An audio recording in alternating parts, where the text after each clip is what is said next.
County Board is now in session. Welcome everybody to the June 13, 2020 County Board meeting. And as we have been doing for the safety of our staff and residents during the COVID-19 pandemic, we are continuing to hold our meetings virtually by electronic means. And to do this, we have to adopt each time a resolution finding the need to conduct our county board meeting electronically. And this sets out the legal basis for conducting electronic meeting under state law provisions and our local continuity of government ordinance. It also finds that the items on the particular agenda are eligible for an electronic meeting in accordance with those legal bases. Colleagues, do I have a motion to adopt the resolution? So moved. Chair. Thank you. It has been moved, and a second. Second. Thank you. Moved and seconded. And all in favor, please say aye. Mr. DeFranti. Aye. Ms. Crystal. Aye. Mr. Dorsey. Aye. Ms. Garvey. Aye. All right. Thank you. So we are going to continue our meeting virtually. We will take up our consent items in just a minute, but this has been such a tumultuous few weeks for our county and for our nation, indeed the world.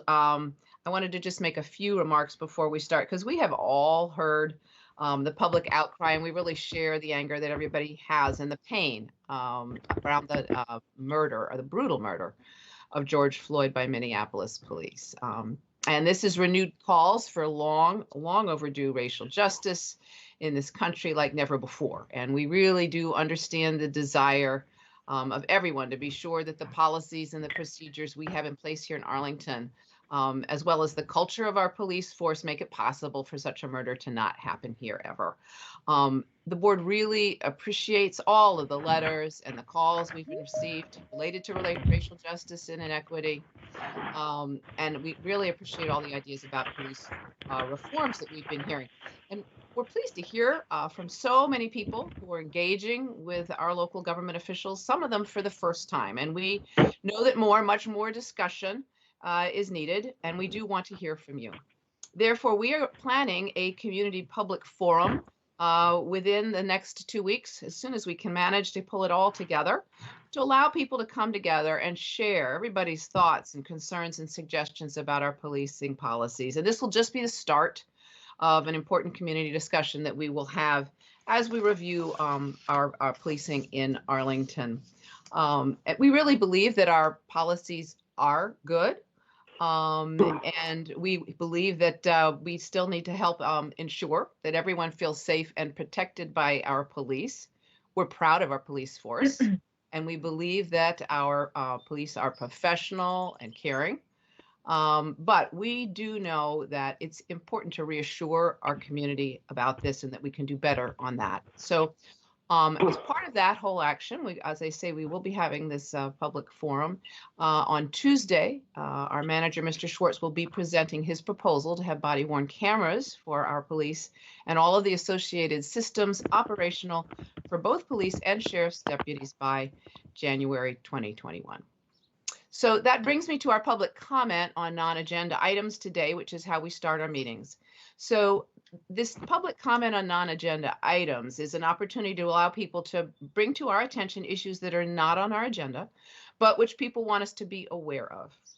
And in order to allow us to hear as many issues as possible, and yet have time to handle the business of the meeting, we have a long-standing rule that only one person speak on any one particular issue.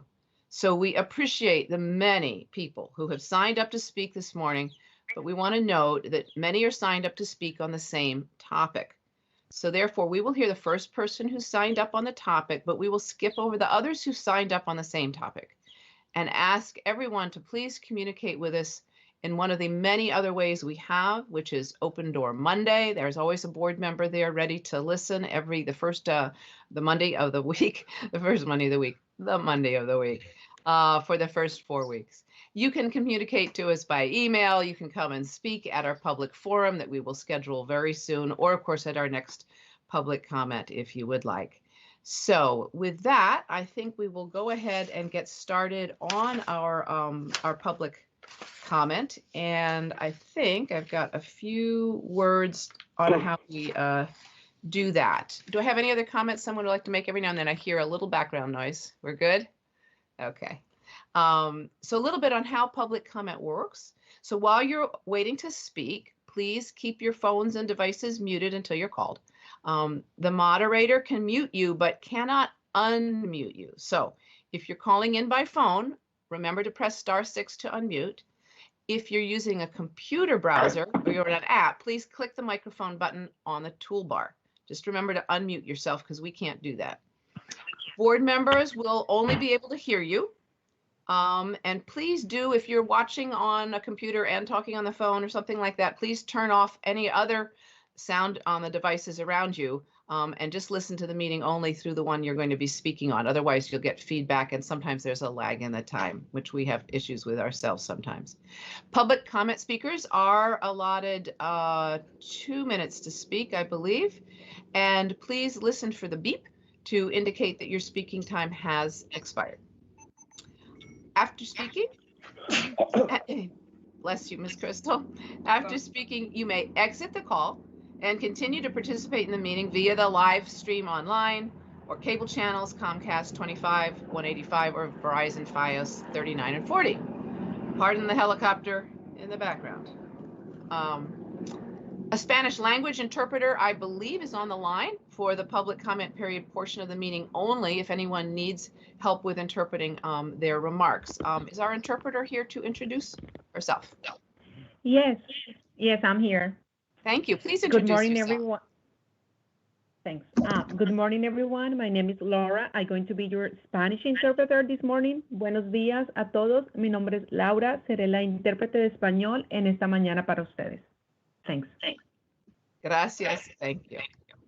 All right. So, Madam Clerk, could you now please post the speakers who have signed up and the topics they're going to speak about? All right. Thank you. As we can see on the screen, we have several people who signed up to speak, quite a few, in fact, sometimes on the same topic. And again, I do want to reiterate that we will take the first person who signed up and speaks on the topic and ask others on the same topic to communicate with us at another time, or we really very much hope come to our public. Okay, Madam Clerk, please call the first two public speakers. Yes, the first speaker is Yolanda Kawana, followed by Diane Nero. Thank you. Ms. Quinana.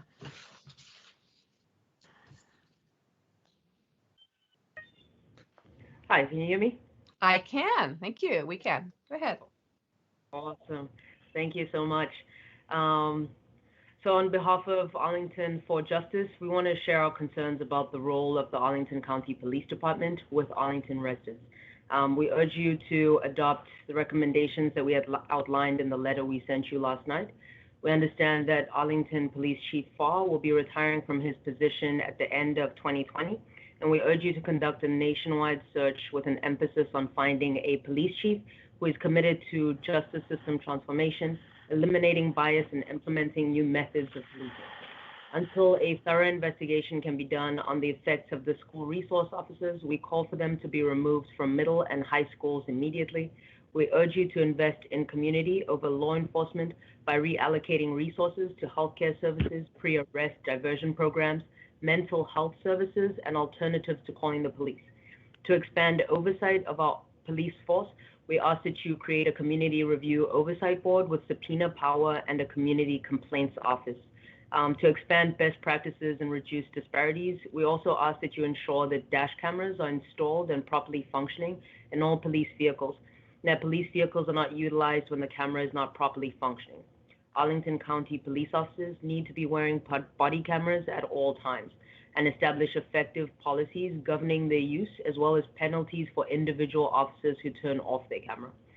To increase the number of police officers who reflect the neighborhoods they serve in our community, we also ask that you expand successful community policing strategies in the Green Valley community and throughout Arlington as a whole. Police officers who kill or seriously injure community members should be held fiscally and criminally accountable. To increase transparency, we also ask that you increase data collection and public reporting to include the race and ethnicity of everyone involved in any interactions with Arlington County Police Department officers. we call for a Justice Transformation Commission that would host public hearings so that you can hear from Arlington residents on how to effectively implement these recommendations, and that you write and release a report with recommendations on the timing of implementation of these recommendations. Thank you We're so also much. aware that Chief Ms. Harvey will be- Quinana, your time is up. Thank you very much. If you wrote in, you will be getting a response from us. We appreciate this. We traditionally, we listen to all of the comments and public comment and then do go back and address everybody's comment. I will just say briefly here, we do appreciate hearing from you. You'll be getting a response. Many of the things you're calling for, we already do, and we are looking at putting in place many of the other things you're calling for. So we look forward to working with everyone. We'll take the next speaker now. Thank you. so much. Our next speaker is Diane Nero, followed by Daniel Weir.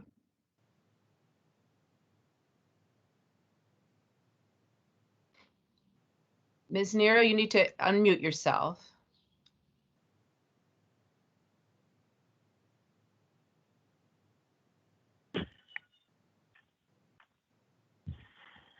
Ms. Nero?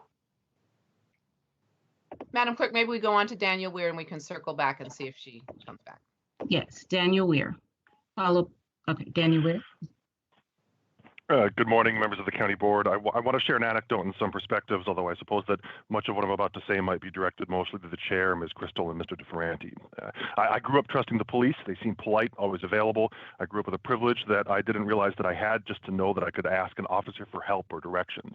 It wasn't until my 30s that I began hearing from Black friends and colleagues about every parent in America has to eventually sit down with their elementary age son or daughter and tell them that their interactions with the police are not safe, that their interactions with the police aren't safe because the police will watch them more closely than other people, will accuse them of being criminals more often, will threaten to harm them more often because they're Black. Mr. Weir, we know each other quite well. I appreciate you coming and saying this. We are going to have a forum to talk about this, and I'm very nervous that if I let you continue, other people will be upset because I know that you were giving you some kind of special treatment. So I'm going to have to ask you to please save these remarks for another occasion. We do have many, and we hope that you will participate in the forum. And it is nice to hear from you. I hope you stay well, and we'll move on to the next speaker now, please, who I think is also talking about the same thing. Policing. If I may, please continue. I'm going to ask my colleagues, Mr. Weir, just a minute. This is going to be difficult because we have so many people signed up, essentially talking for the same purpose on the topic that we're going to hold a public forum on. It's not fair to all the people who've come for the meeting to do that right now.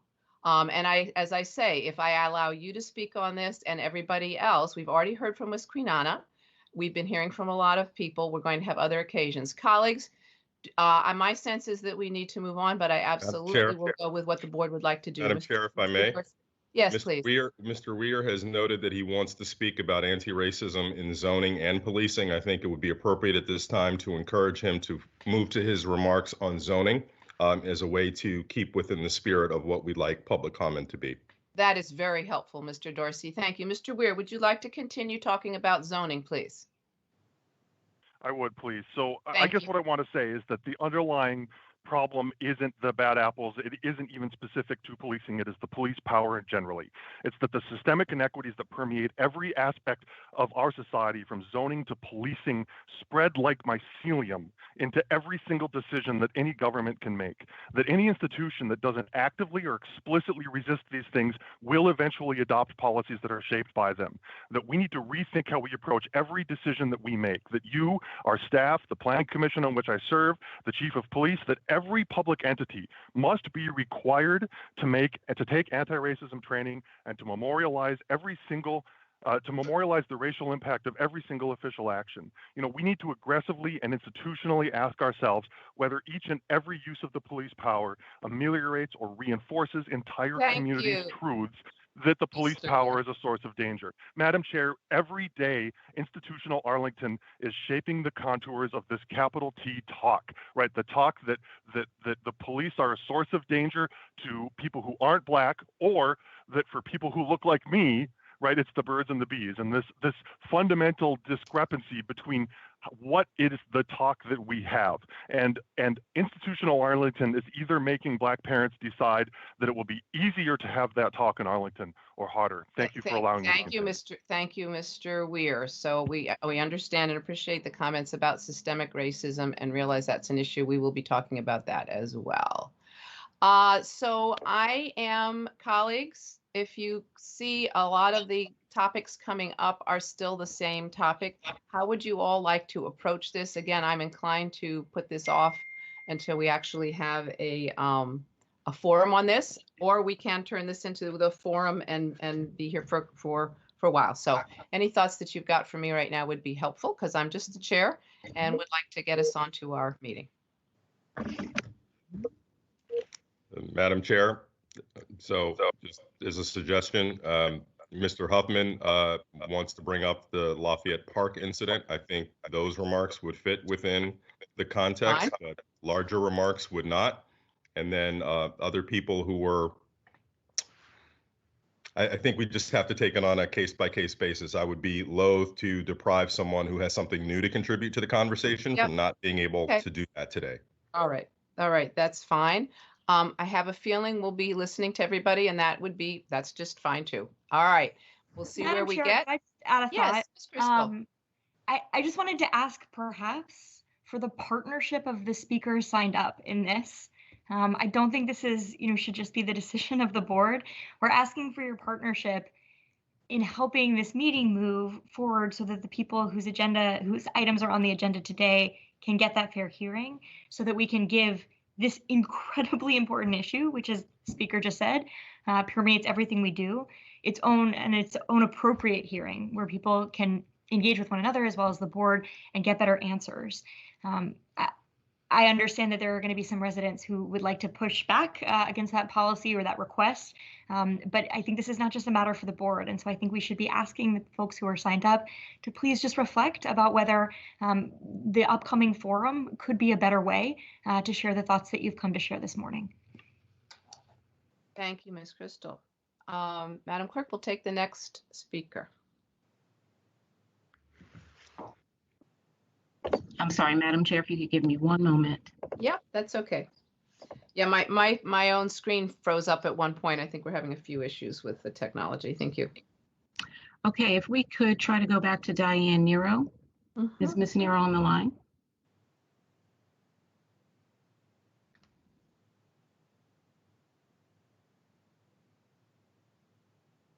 Okay. I think we should circle back at the end is probably what we should do. Thank you. Yes. We move forward with Samuel Hoffman. Mr. Huffman.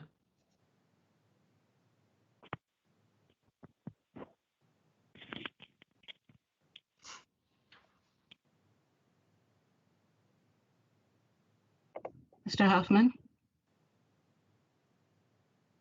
Okay.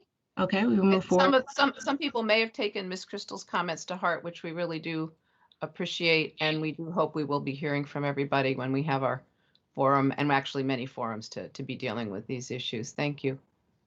Mr. Devanzo, it looks like, is next. It looks like the same issue.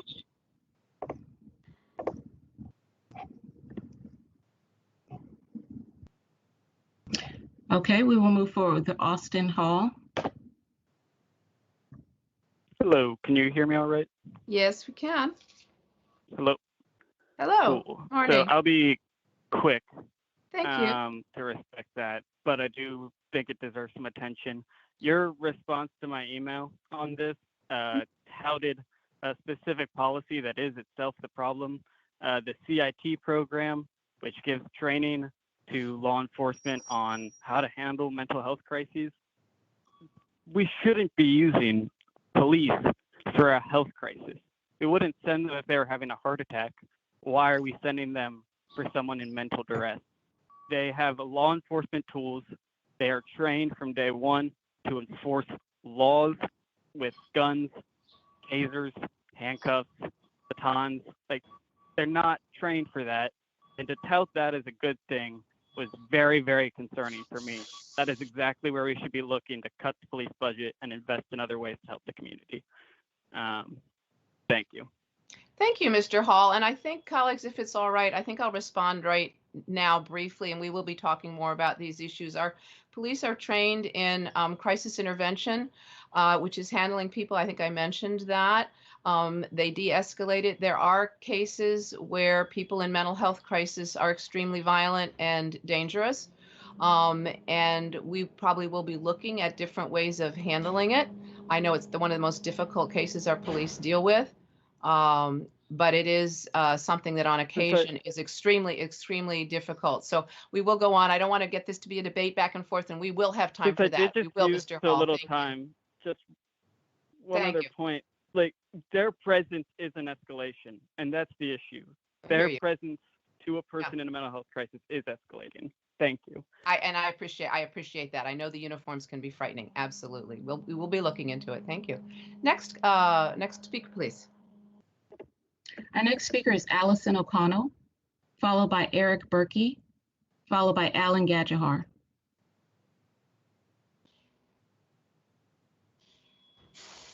Ms. O'Connell.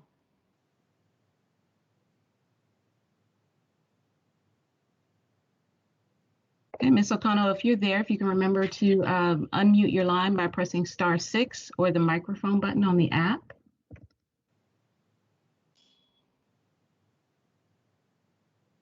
Okay, we will move forward with Eric Berkey. Okay. Mr. Berkey.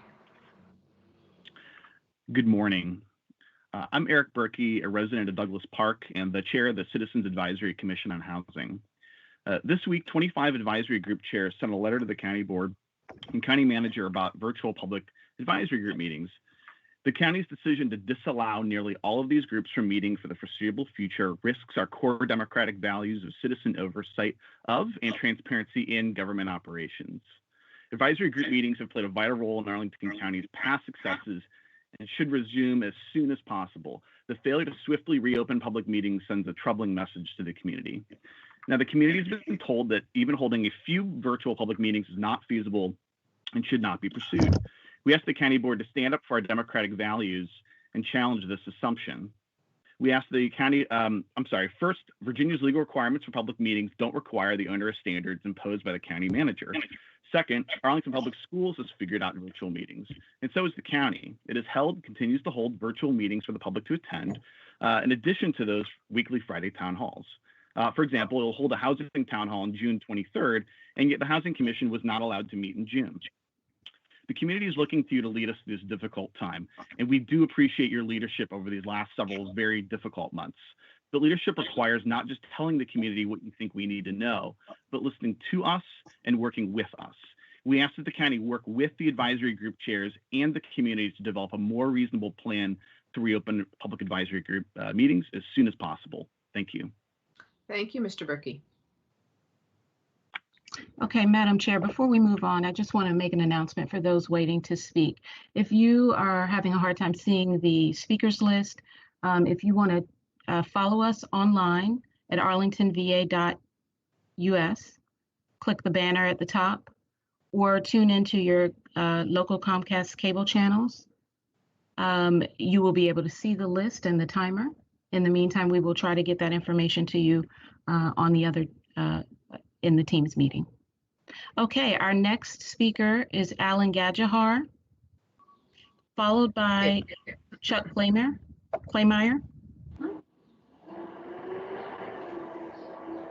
Madam Chair, my name is Alan Gajahar. I'm representing the Arlington County Civic Federation. Good morning. County Civic Federation. Okay, great. The Arlington County Civic Federation has passed a resolution regarding the bond fund spend for parks and recreation uses. I'll read a little bit of it for you, and I've emailed the full resolution and white paper to the county board. Since 2012, voters have approved $126 million in bonds for parks and recreation. The Arlington County Civic Federation Parks and Recreation Committee evaluated how this money borrowed with parks and recreation bonds addresses the community's needs. Of the approved bond funds, the P&R committee found that approximately 86% has been dedicated to recreational uses, whereas less than 5% has been spent on land acquisition and less than 2% on open space and natural habitat. There's a table in the white paper. The majority of respondents to the county's 2016 survey demonstrated that county residents have a strong need for investment in additional outdoor facilities, especially trails, natural areas, and wildlife habitat that enable the public to enjoy nature. However, these preferences and needs have gone unmet or have been only partially met by bond funding spent predominantly on recreation-related projects using funds approved in ballot referenda since 2002. The P&R committee finds a shortfall in the acquisition of land in spite of this use having been advertised as a priority in 3 of the last 4 park and recreation bond referenda appearing on the ballot in November. The P&R committee notes that there has been a significant drop-off in land acquisition funding since 2008. The Public Spaces Master Plan itself underscores the urgent need for more public space in Priority Action 1, add at least 30 acres of new public space over the next 10 years. The P&R committee finds that the Public Spaces Master Plan and the 2014 Stormwater Master Plan are not complementary to each other concerning land acquisition with respect to flood mitigation. Additionally, Arlington has set aggressive stormwater management goals in its Stormwater Master Plan, ramping up countywide flood resilience efforts, and has set energy use reduction targets in its Community Energy Plan. Acquiring land to preserve and harness natural infrastructure is essential for meeting these goals while also providing public health and other benefits. Therefore, the Arlington County Civic Federation recommends, 1, that the county balance its fiscal year 2021 and 2022 investments to fund passive park features, that the county demonstrate more forward-thinking and commitment to land acquisition for passive park use, and the county consider as a high-priority dual-purpose sites that can be used for flood mitigation and open space natural habitat. Thank you.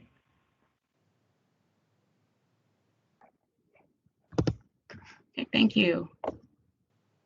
Our next speaker is Chuck Claymeyer, followed by Shamal Shepard.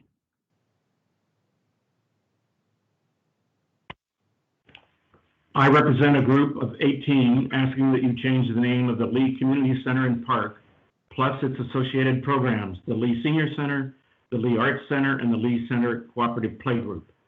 Our months of research strongly suggest that the Lee Center is a monument to Confederate General Robert E. Lee, whose defining act was to lead the Confederate Army in defense of slavery during the Civil War. On this basis alone, his name is unfit to reside in places of honor, a decision that the school board recently confirmed with respect to the former Washington Lee High School. Additional evidence suggests that white supremacy was the intent behind the building's name. Lee Center was originally opened as the Robert E. Lee School in 1925 at the corner of Lexington Street and Lee Highway. The highway was dedicated in 1923 as a memorial to General Lee.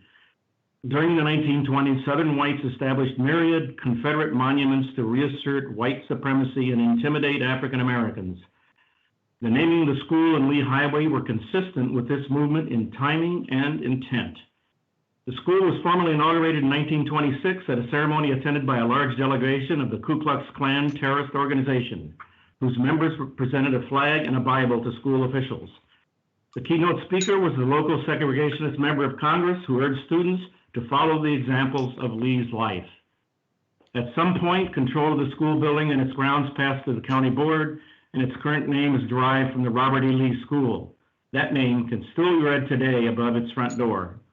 Recently, Alexandria, Richmond, and Fredericksburg have removed Confederate monuments. Arlington should build on these efforts and finish the task we have begun by no longer honoring Confederate leaders on any county facilities and programs. We have sent county board members a letter of appeal with supportive documents to change the Lee Center's name, replacing it with the name of someone who made significant efforts to achieve equality and well-being for Arlington County's African American population. Thank you. Thank you, Mr. Claymeyer.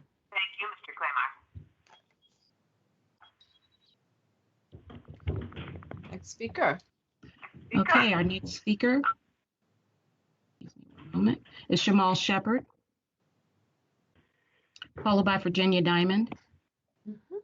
Mr. Shepard.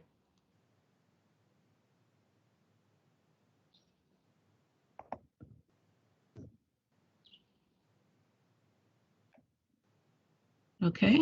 We can come back. We will move on to Virginia Diamond. Thank you. Can you hear me?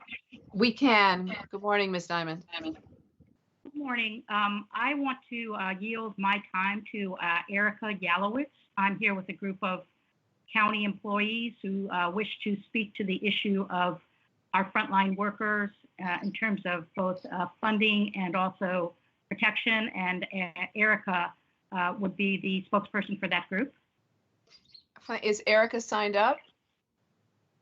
Yes, she is, Madam Chair. Excellent, excellent. We'll talk. We'll hear her when we get to her. Thank you so much.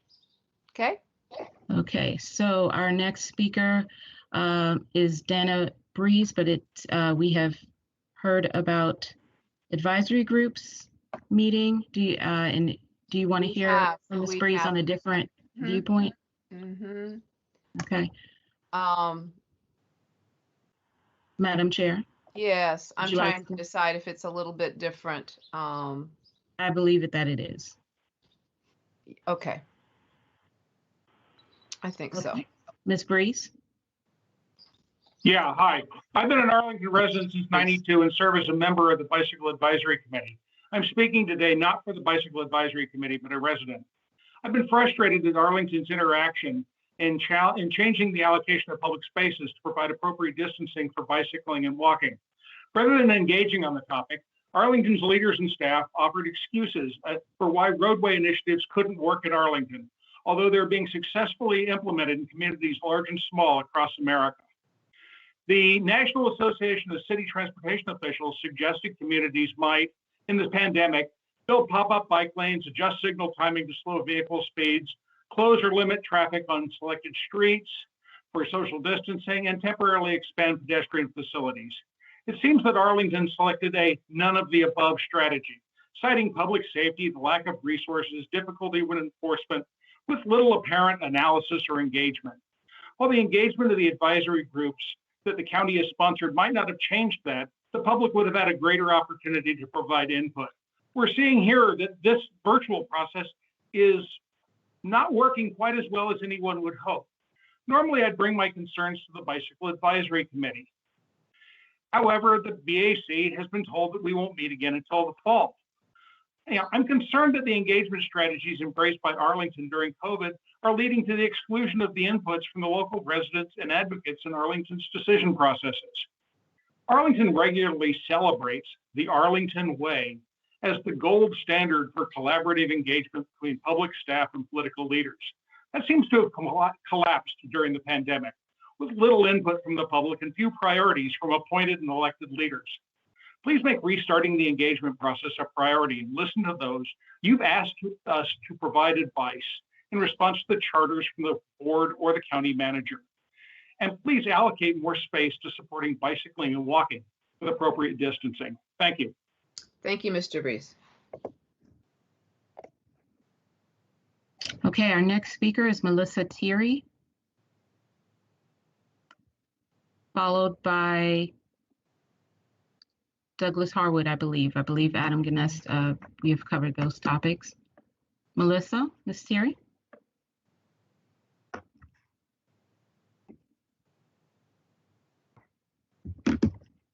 Okay. She may be wanting to speak on the item we've got coming up on which we're going to be pulling on Tuesday, possibly. Okay. Douglas Harwood?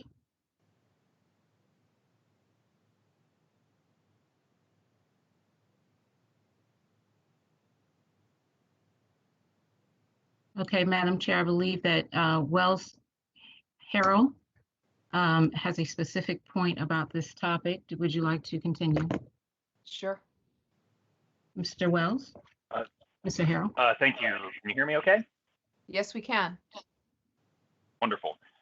Madam Chair, members of the board, did you know that our police department isn't required to have its officers de-escalate, give warnings, or exhaust other options before using deadly force? Did you know that our police have no duty to stop excessive force by another officer? And did you know that our police aren't strictly prohibited from restraining someone by putting a knee on their neck? We know these things can happen here because they have already happened elsewhere. Tamir Rice was killed by a Cleveland police officer who shot him with no warning, no de-escalation, immediately after arriving. Carrie O'Horn was fired from the Buffalo Police Department because she tried to stop another officer from choking someone who was already in handcuffs. George Floyd was murdered when a Minneapolis police officer pressed a knee into his neck for nearly 9 minutes.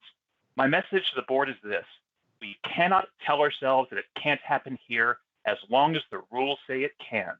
That's why you, the county board, should direct our police department to adopt reasonable rules on their use of force. 8 of these rules have been proven to save lives.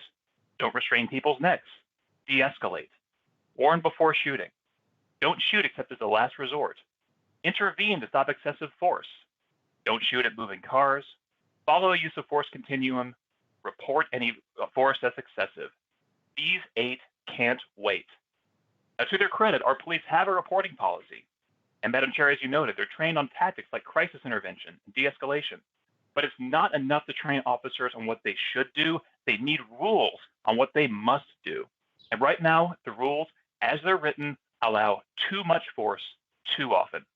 So what are we waiting for? Of course, I support bigger reforms like body cams and review boards, but they'll take time. You can make our community safer right now before the public forum at no cost by directing our police department to add rules that are proven to save lives.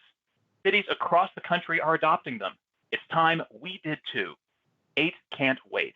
And while we continue to reimagine the role of police and implement a broader set of structural reforms, I call on this board to put it on the agenda for its next meeting and vote yes. Black Lives Matter. Thank you, Mr. Harrell. Next speaker. Okay, our next speaker is Keith Willis, followed by Jim Hurris.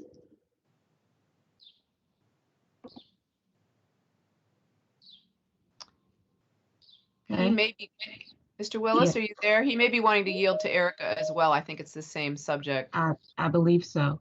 Mr. Hurris?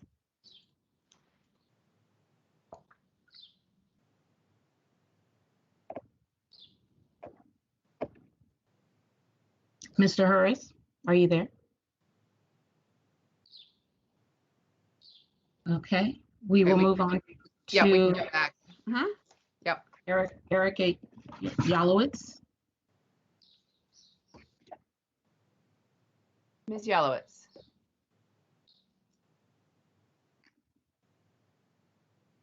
Good morning. Good morning. Dear Madam Chair and Arlington County Board, as other groups have been allowed to speak on policing issues and racial issues, I wonder if some other members in my group talking about different topics may be allowed to speak in fairness. Different topics, absolutely. We're accepting. It's just people on the same topic. But you're talking, I think, about health and safety for frontline workers, I believe. That is correct. Yes, please do so. So, dear Madam Chair and Arlington County Board, Arlington County employees have answered the call to protect our community during this global pandemic and keep the people of Arlington County safe and healthy. During this difficult time, county employees with the American Federation of State, County, and Municipal Employees AFSCME Local 3001 are actively seeking partnerships with local governments to advocate for the aid we deserve, protect public services, and safely reopen the economy. The Frontlines Committee would like to submit the following ideas for recommendation for collaboration. Health and safety. We appreciate the health and safety standards the county is implementing to protect employees and the community we serve as the state reopens.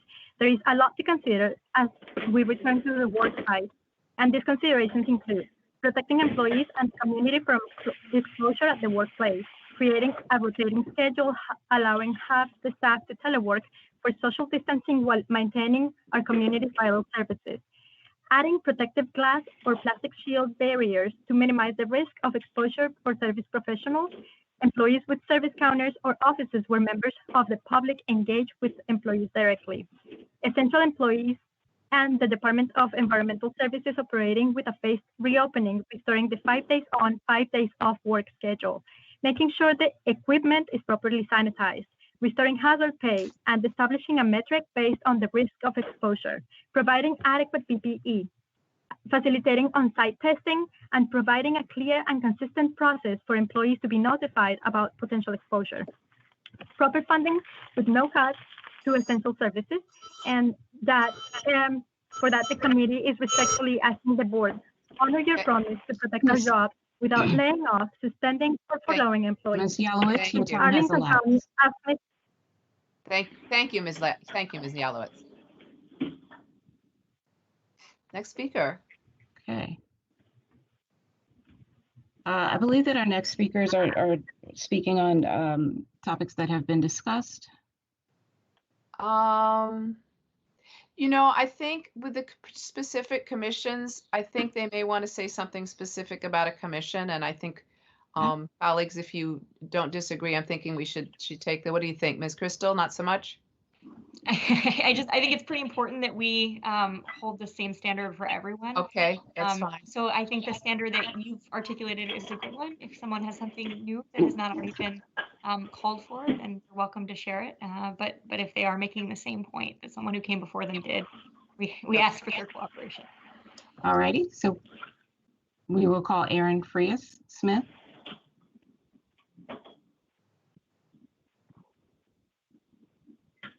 Hi, can you hear me? Yes, Ms. Reese-Smith. You have something specific about the Excellent. Housing Commission. Yes, I do, yes, and about, yeah. So I just wanted to thank you, first of all, for your comments at the start of the meeting about racial justice. I implore you, though, when you're examining this, please don't forget about zoning and creating racial and economic equity in zoning and housing for the historic racial oppression. Yeah, I believe that the place that I should, thank you. I believe that the place that I should be making these comments, because actually what I want to say is actually quite trivial, I believe, but I believe that I should be making these comments in front of the Housing Commission. However, because they're not able to meet, I feel that I should be able to give my public comments right now in lieu of speaking to the Housing Commission. While we need to take a large systematic look at housing and zoning policy for racial and economic bias, there are also small incremental changes that we could be making to both right the wrongs of the past and also help increase middle-class housing for Arlingtonians. Such as, for me, in my case, this is changing all R6 zones to R5, thereby allowing lots larger than 8,700 square feet to build duplexes rather than selling older homes to developers who will tear them down to build more multi-million-dollar, 7,000 plus square feet homes.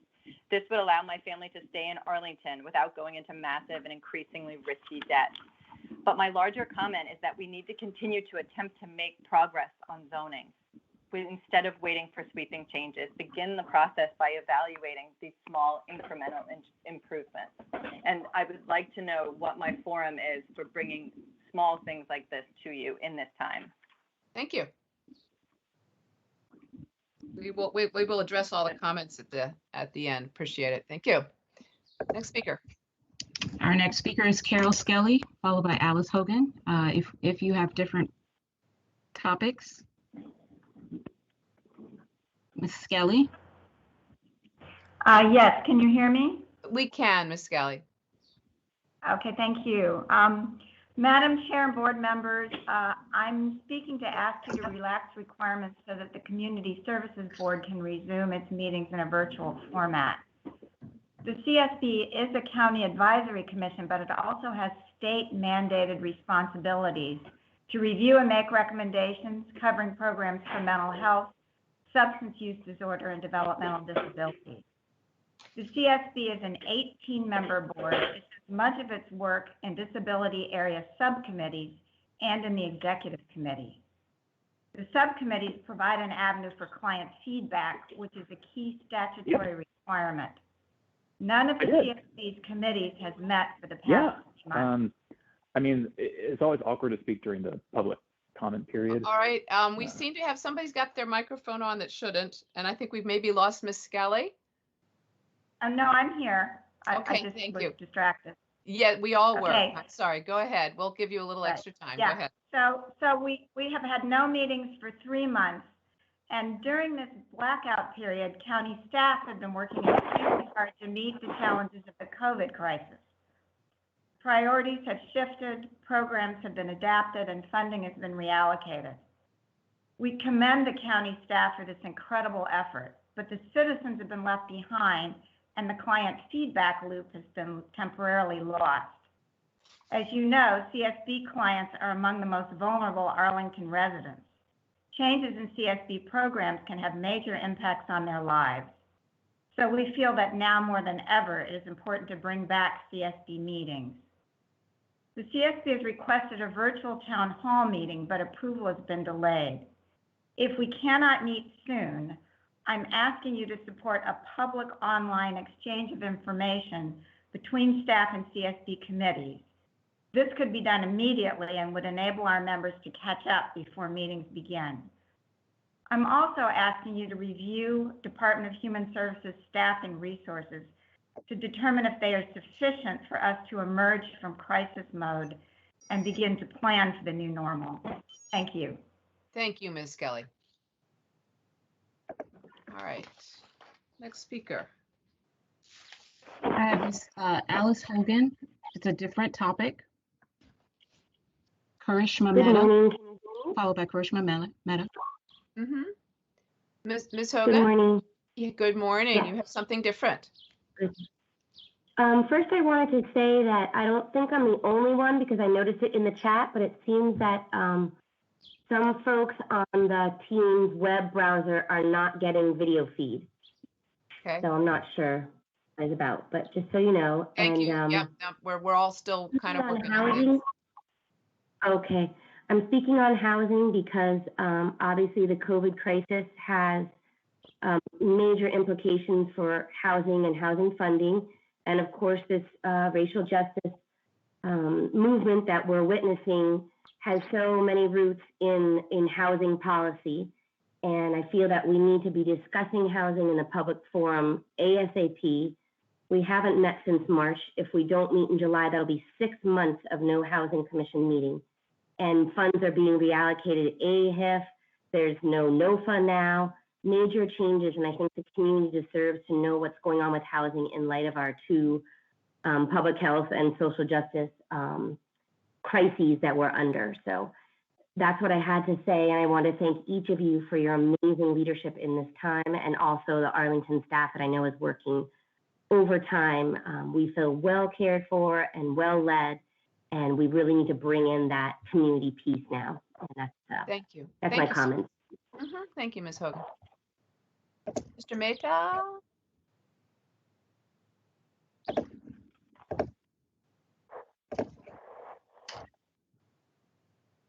Okay. Mr. Garati has, our next speaker is Samuel Garati. We have heard about mental health emergencies in law enforcement. Our next speaker, followed by Bernie Byrne. Samuel Garati, do you have a different topic? I just want to make a very brief point. First of all, thanks for letting me speak. I just want to say that recently with the shooting of Marcus David Peters, a Black man who was having a mental health crisis in Richmond by a CIT trained officer, the Richmond Police Department pushed to establish a new system where trained mental health professionals are given the decision-making authority in a crisis call, with law enforcement present to secure the scene and only use non-lethal force if advised by a clinician. I think this would be a excellent option to consider for our own county in order to ensure the safety of citizens who struggle with mental health issues in the community at large. Thank you. Thank you. Mr. Byrne? Yes, you can hear me? Yes, we can. Okay. As I've talked to you before about this topic, so I want to just give you a little more information. Governor Northam has recently ascended Arlington County into phase 2 of the COVID-19 reopening process.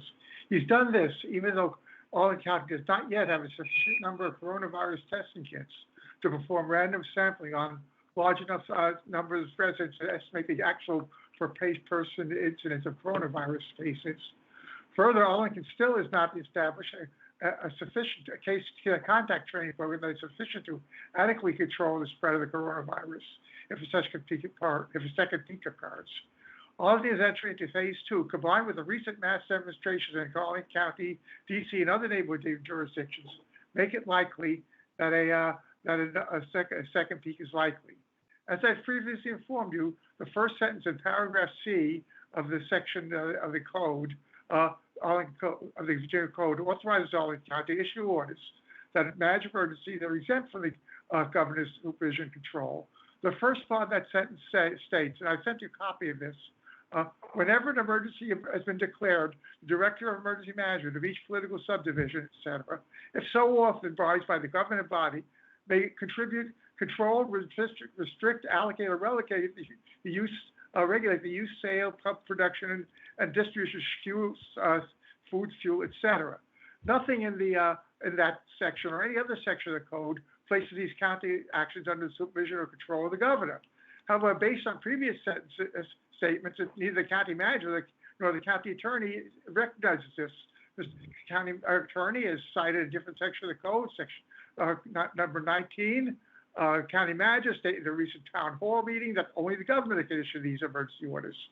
However, it's no longer, the county is no longer subjected to 19, it's subjected to 21, which is because it's declaration of a local emergency. To protect Arlington's residents, count and business county and economy, it now urgently return to phase one. And as I said in my thing, please ask the Attorney General to issue an opinion about the above. Appreciate it. Thank you. Yeah, stay well. Thank you. Have I written a statement there in front of you? I don't have it right in front of me, but we're all at home, and I know we got it. We got it, Madam Chair. Thank you very much, Mr. Dorsey. Okay, just look at it there. Yeah, we will. Thank you very much. Our next speaker is Audrey Clement, followed by Julius Spain. This is Audrey Clement. Can you hear me? Yes, we can, Ms. Clement. Okay, welcome members of the board and the county manager. In recent commentary in the Sun Gazette, Nova Parks director Paul Gilbert argued that concerns about doubling the paved width of the WNOD trail are misplaced because Nova Parks plans to improve stormwater management. First, how is the public to assess this claim when neither a preliminary design nor an environmental assessment have been produced? Second, Gilbert claims that a combination Turn on the sound now, honey. Gilbert claims that a combination of swales, meadows, and wetlands will be installed to control runoff. Yet on a 1-mile stretch of the widened trail between East Falls Church and Bon Air Park, half the length of the project area, there is no room to put in these structures without ripping out the existing rain-absorbing understory along 4 Mile Run. Gilbert allays concerns about tree removal, saying that only 7 mature trees are slated for removal from the trail widening project west of Lee Highway. This is not the scenario relayed by Falls Church residents in a recent letter to the editor of the Falls Church News Press, who opposed the proposed elimination of valuable usable space and natural assets, including almost 100 trees, oaks, cedars, maples, Japanese cherry, dogwoods, etc., and bushes adjacent to the proposed trails. Gilbert says that trail widening is environmental because it will induce more bike and foot traffic, yet Nova Parks refuses to consider the less damaging alternative of redirecting foot traffic to the adjacent 4 Mile Run trail. Mr. Gilbert indicates that dual trails are the wave of the future, and Arlingtonians should get on board.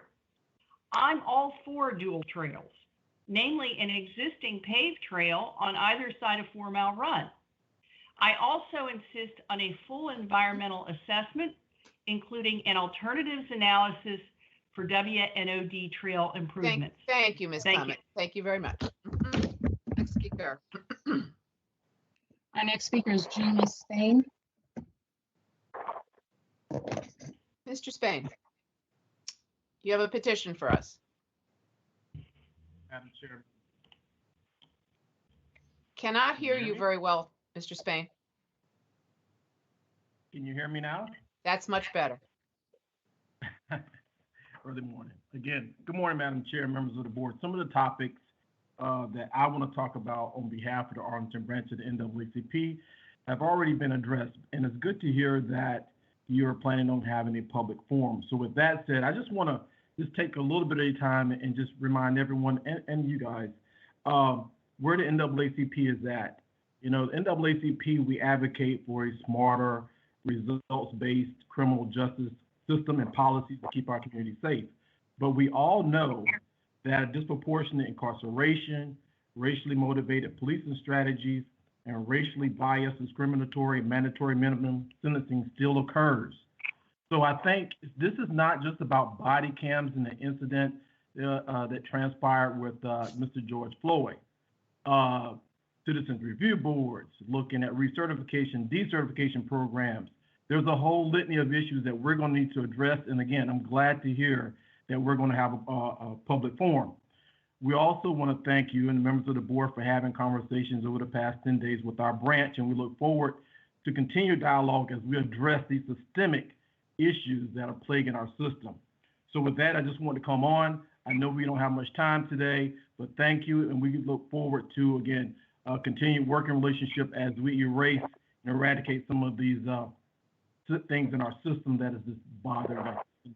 Terrible. Thank you so much for your time. Thank you, Mr. Spain. Mr. Carantonis, I think we've heard this subject. Madam Chair, I'm not going to take too much of your time. Indeed, I wanted to talk. I'm sorry, Mr. Carantonis, I have to, treat you as we've treated everybody else. Do you have something different? We've heard several comments about different commissions. Yes, I'm not going to speak on the issue of allowing our commissions to meet again. That is covered by previous speakers, especially Mr. Berge and others who spoke on the topic. I wanted to just alert the board on two things that I think are bread and butter right now in the pandemic. I know that the board has already addressed them in the past, but I believe that they are peaking right now. The first thing is we lost about you. rent assistance. Can you hear me now? I can hear you, yes. Yes. Yep. Okay, so the first thing is about rent assistance. The eviction protection runs out in June 28th. This produces a lot of stress to working families right now in Arlington, all over the place. I know that the board has allocated additional funds, especially through Arlington Thrive and through the housing grants program. But right now the need is really peaking, and some of these families, many of these families, will be emerging out of this period at the end of the month with additional debt to their landlords. This needs to be addressed as soon as possible. The second and related to that issue is the fact that some of our fellow neighbors in Arlington are returning to work, yet their kids are still at home. And I hear from many of my neighbors here in Columbia Heights that they don't know how they can reconcile this, the fact that the kids are at home and unsupervised with parents returning to work. And for that, I believe that both the county board and probably also to some extent our public schools need to take action to find solutions for caring about these kids. Thank you. Thank you, Mr. Carantonis. Next speaker. Our next speaker is Juliet Hisney, followed by Kristen Blair, followed by Anthony Pistone. Ms. Hisney?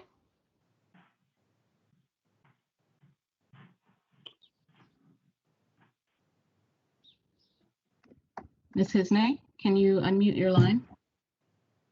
*6 if you're on the phone, microphone if you're on the app.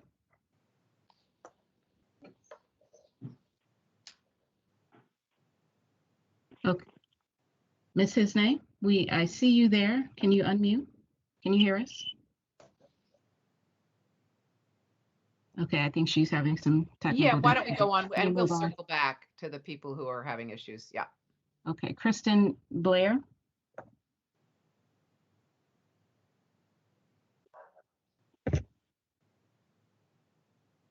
Ms. Blair? Okay, Anthony Pistone. Nothing's happening. I don't know what's going on. We're having issues perhaps. Okay, let me check and we'll see if Diane, There's someone who's there. Is Mr. Pistone? Yes. Go ahead and speak, please. Yeah. Although, Sure. are you going to Anthony. speak about, yeah, go ahead. I can't hear anything. I'm sorry. I must be having problems on my line. My name is Anthony Pistone. I worked for Arlington County Water Sewer Streets. I've been an employee for 4 years, and I've enjoyed the support of the community and management. I've appreciated my job as a frontline worker. At this time, though, I'm a little disappointed in the way that Arlington County is handling the COVID-19 reopening. I'd like to address three issues. The first point is that personal. I'm sorry. Can you hear me? Hello? Yes, we can. I think somebody else, there's somebody else is in this room with us, I think, that you can hear. Yes. And if you could I have a feeling you're going to be speaking about the same issues Erica spoke about, Yalowitz. Yes. Yes. Because we're not allowing more than one person on each topic. So okay, all right. In closing, can I just say? Yeah, go ahead. Why don't you finish up? We appreciate it. Go ahead. Yes, the HIPAA laws should not override the personal protection for all employees. Please be aware that we understand the financial crisis that the county is in, and we'd like to. I don't know if anyone can hear me, but I'm just going to speak because it sounds like people can. You hear? Wait, just a minute, ma'am. Can you hear me? I just muted Ms. Hisney's line. It's Ms. Hisney. Okay, Ms. Hisney, we will come back to you in just a moment. Mr. Pistone, I think you had a final sentence, please. Okay, sorry about that. No, it's not. That's us. Go ahead. Okay, great. So I just would like to say in closing that we understand the financial burdens of the county as employees, and that we all stand behind Arlington County. Anything we could do to help through this crisis. No one has spoken to me about coming on. I don't know if I'm speaking right now. All right. Ms. Hisney, all right. So in closing. Yeah. Okay. So let me just get off the line. I'm just going to say that please protect our jobs and rethink the way that we are reopening for the frontline employees. And thank you very much for Mr. Pistone, thank you very much. I'm sorry for this back and forth, and I know I'll ask our manager to comment, and I know he's having town halls with employees, and I'm sure we'll be addressing these issues. Thank you. Now, Ms. Hisney, can you hear me?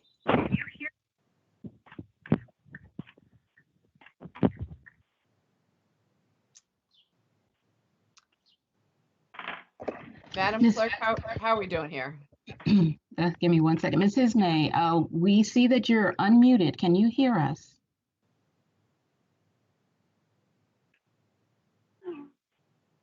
Ms. Hisney, we can hear you. Can you unmute your device? She cannot hear us. So I'm going to try to call Ms. Hisney. In the meantime, order them. They made a mistake. In the meantime, we'll check back and see if Melissa Tahiri is here.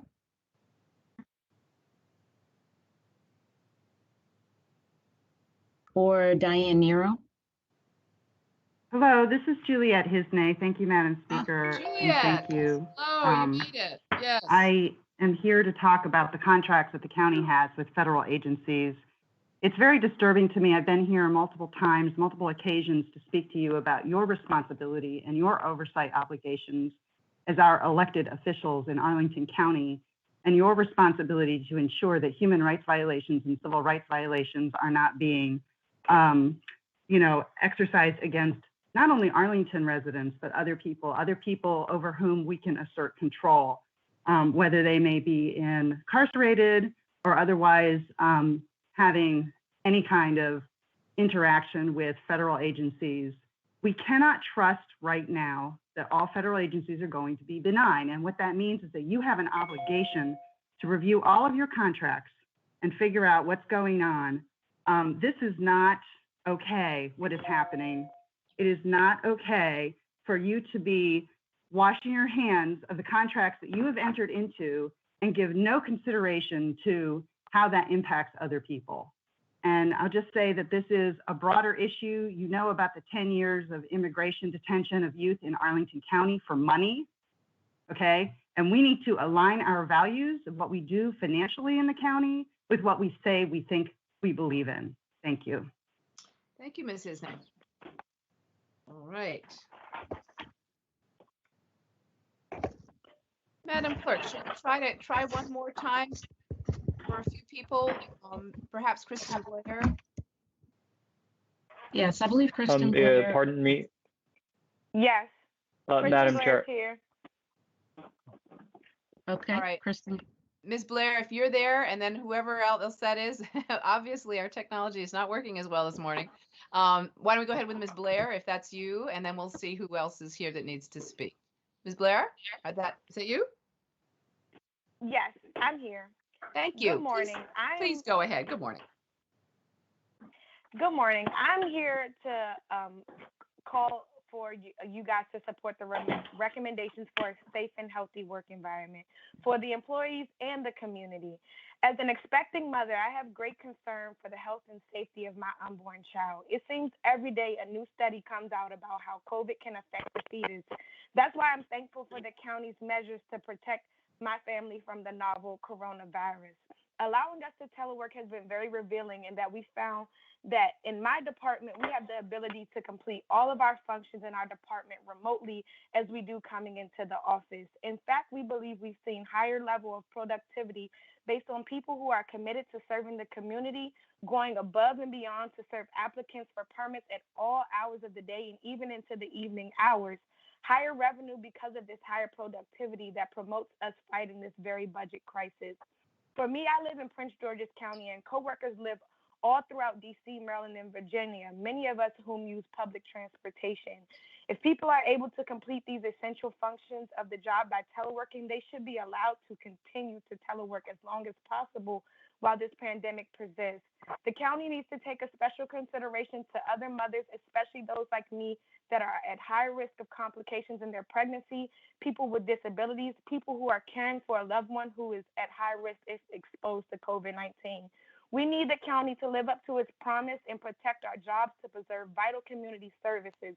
And when we do return to work, it's the county's responsibility to provide us a safe and healthy work environment. Please adopt this set of recommendations our committee has brought forth today so that we can together continue to serving our community. Thank you very much. Thank you, Ms. Blair. And I'll be asking our manager to make some comments about the issues concerning our employees in just a few minutes. We're going to try and get some other speakers. Please stay well. Madam Clerk, there are several people we might want to swing back and try one more time. Perhaps beginning. Pardon me, Madam Speaker. Yes, who's here? Hi, my name's Andrew Prensky. I submitted a speaker slip, but I haven't seen my name on the list. Would I still be allowed to speak at some point? Madam Clerk, I assume if he's he can go ahead and speak. Go ahead. Could you repeat your name though, please? Andrew Prensky, and my topic is defunding the Arlington Police. Well, we've heard a fair amount about that, and I am. I assure you, mine is somewhat in contradiction. If you've got a different viewpoint, we do allow a different viewpoint on the same issue. Go ahead. Slightly. Just to the point that good police conduct in Arlington, as defined by a lack of complaints or visible incidents compared to other places in the country, is just the beginning of the process.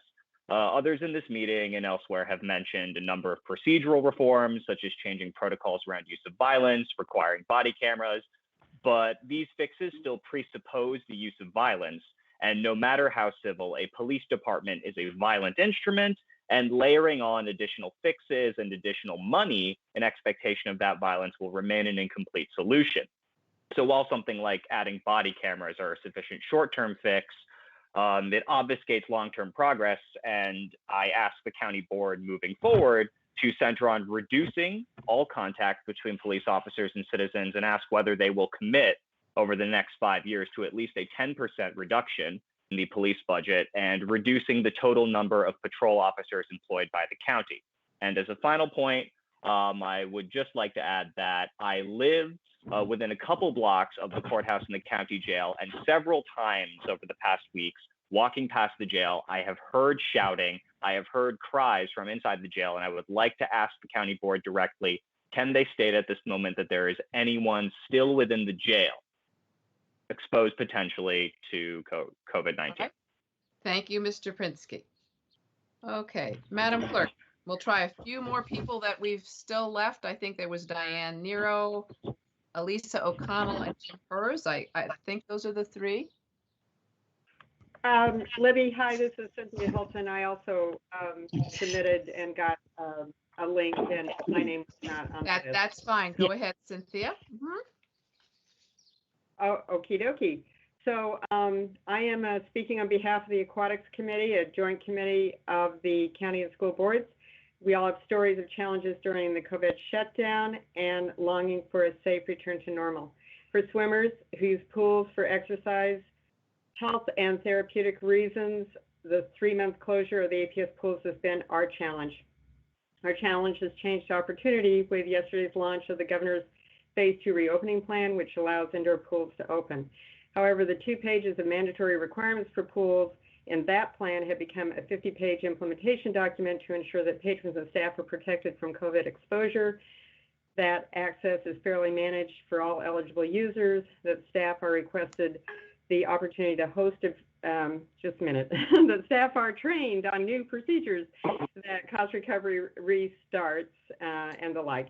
The committee has requested the opportunity to host a virtual meeting on June 23rd to allow staff to present their implementation plan, to invite the community to raise concerns and needs, and to give the committee the opportunity to make recommendations if needed.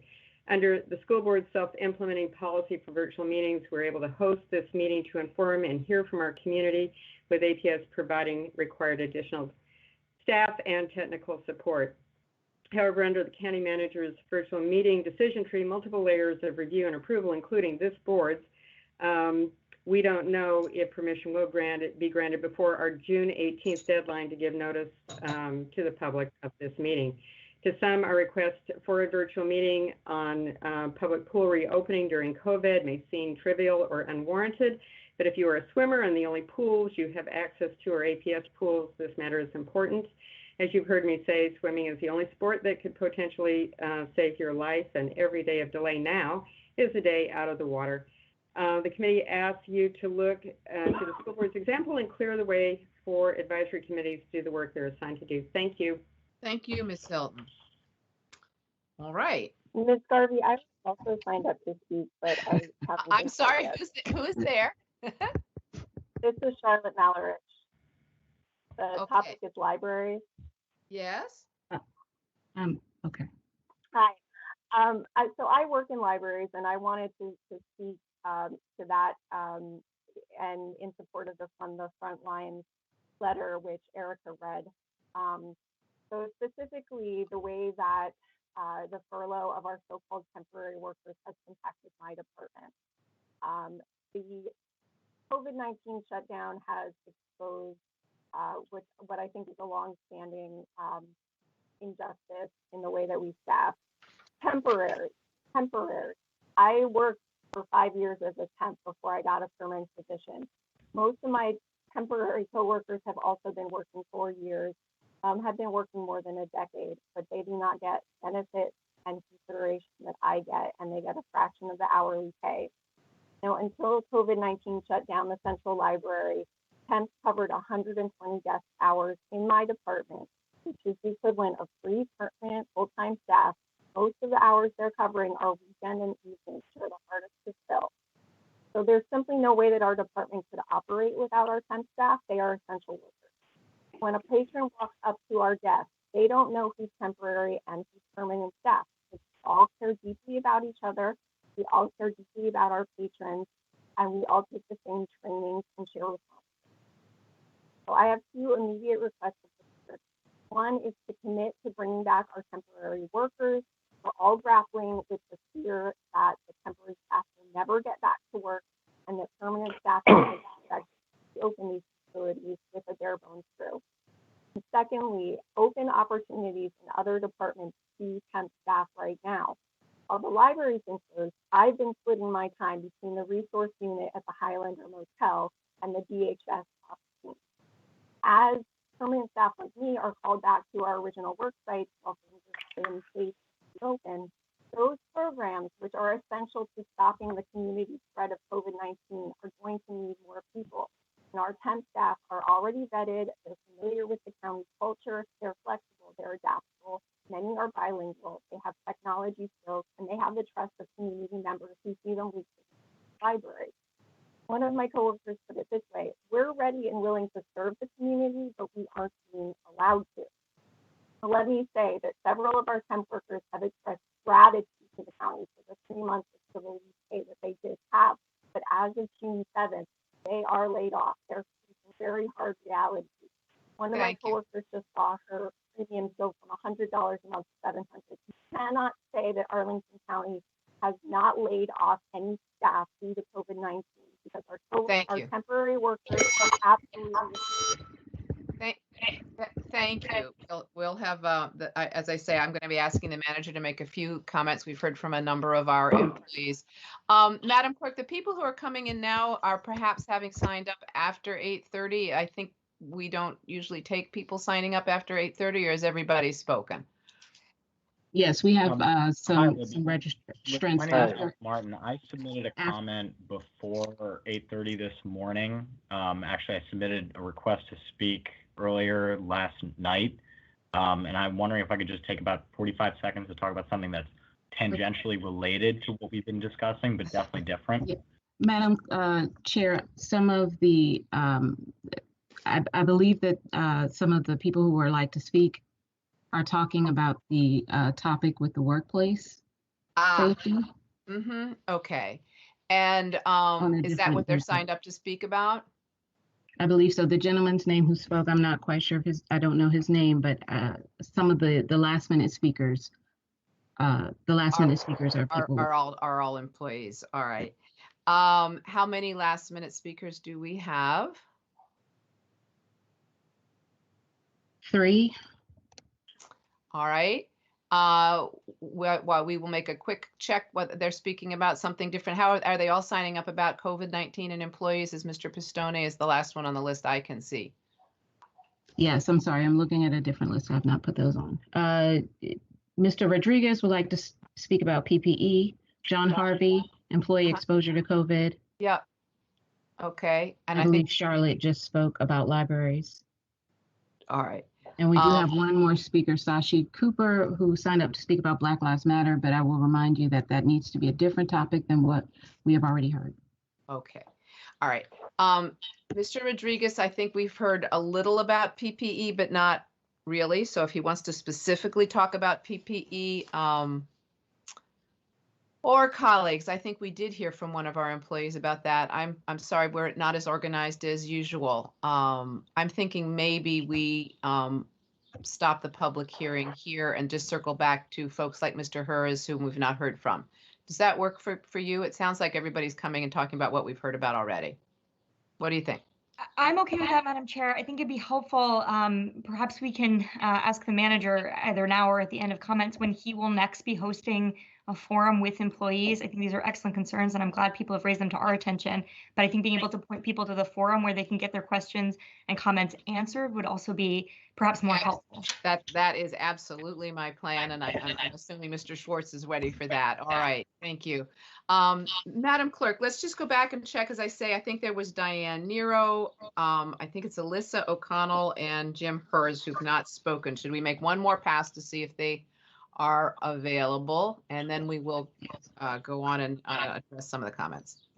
And I believe we also called Ethan Harwood, and he did not respond, but he is available. Ethan Douglas Harwood. Yes. All right. Is there anybody else available? Because that looks like what we've been hearing about the budget issue. Ms. Nero? Okay, I don't believe we have Ms. Nero. Ms. O'Connell?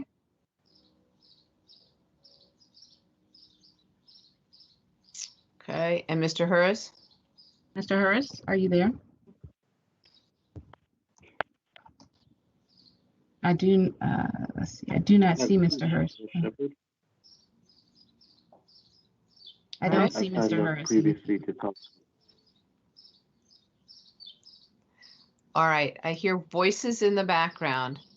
I think what we should do is go on and go through the comments that Hello, can you hear me? Oh, yes, Mr. Hers, we can hear you. Go ahead.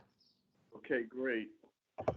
So I spoke with you last month about reckless behavior by pedestrians, bicyclists, scooter riders, and skateboarders on Arlington streets, sidewalks, plazas, and trails. Nothing has changed. I and others have observed the behaviors have become more reckless, to include drivers of high-performance motor vehicles barely slowing down for stop signs. Consequently, I and many others who feel threatened by these behaviors as we go on with our daily lives demand the following. First, Arlington police and sheriff's deputies enforce traffic ordinances in residential neighborhoods, not solely on arterials. Second, a posted speed limit of 6 miles per hour on trails enforced by park police and ACPD. Third, any motorized vehicle capable of speeds in excess of 15 miles per hour is licensed.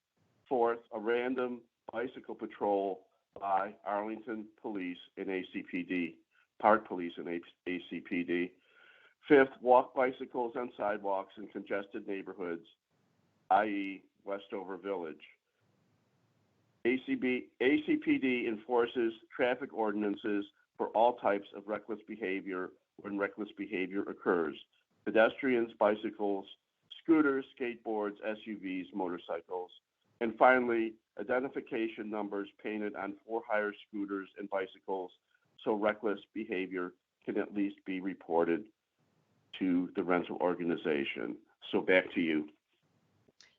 Thank you very much, Mr. Hers. All right, colleagues, I think we're ready to go through and address some of the issues that we've heard. I'm going to try to put them in sort of large buckets, if you will, and invite my colleagues to comment if they would like. And I think the first one, which is the major one on everybody's mind, I think is our policing and systemic racism involving the police and mental health crises. As I say, we do have a forum coming up that we're hoping to get scheduled and announced very, very soon. Would my colleagues like to say a few words? I've been speaking a lot and I'm ready to have someone else speak a little bit. Who would like to go first? Mr. DeFranti. Sure, Madam Chair. I will take a cue from the partnership comment that was mentioned earlier and make my thoughts brief. There'll be more. The public hearing is a great forum and there'll be more opportunities to address this. I'll just say really a couple of things. First, I think it is important for me to say this morning that George Floyd's death easily meets the legal standards for felony murder based on the video alone, and that it was and is abhorrent to America's ideals. You said earlier, Madam Chair, that we will be funding and implementing body-worn cameras. I think further reforms must also be considered, but we must ensure we do those reforms to earn our residents' trust, all of our residents' trust, at higher levels than ever before based on the facts that have emerged and the conversation that our country is engaged in. I'll start with a pledge that President Obama has challenged local leaders to take, review, engage, report, and reform. But I won't end there. Over the last 2 weeks, all of Arlington has spoken. Your emails and passion have come pouring into our inboxes. I have read them and promised to listen deeply and work with you to build a system of criminal justice that lives up to Arlington's ideals. Thanks, Madam Chair. Thank you, Mr. DeFranti. Ms. Crystal, would you like to speak? Yeah, thank you, Madam Chair. I just want to say a word too about the one speaker per topic rule again. Yeah, I know this really chafed a lot of us. I have to say, I think, certainly from the time I sat in the chair seat, it's a really hard thing to do and enforce because listening is the most important part of our job, right? And I know, speaking for me, and I know this is true for you all, I have spent by far the largest share of my time on virtual town halls over recent days, trying to hear from individuals about what's on their mind, and to cut off any forum for that is antithetical, right? So I just want to maybe say a little more of a word about what it's about, why we do it.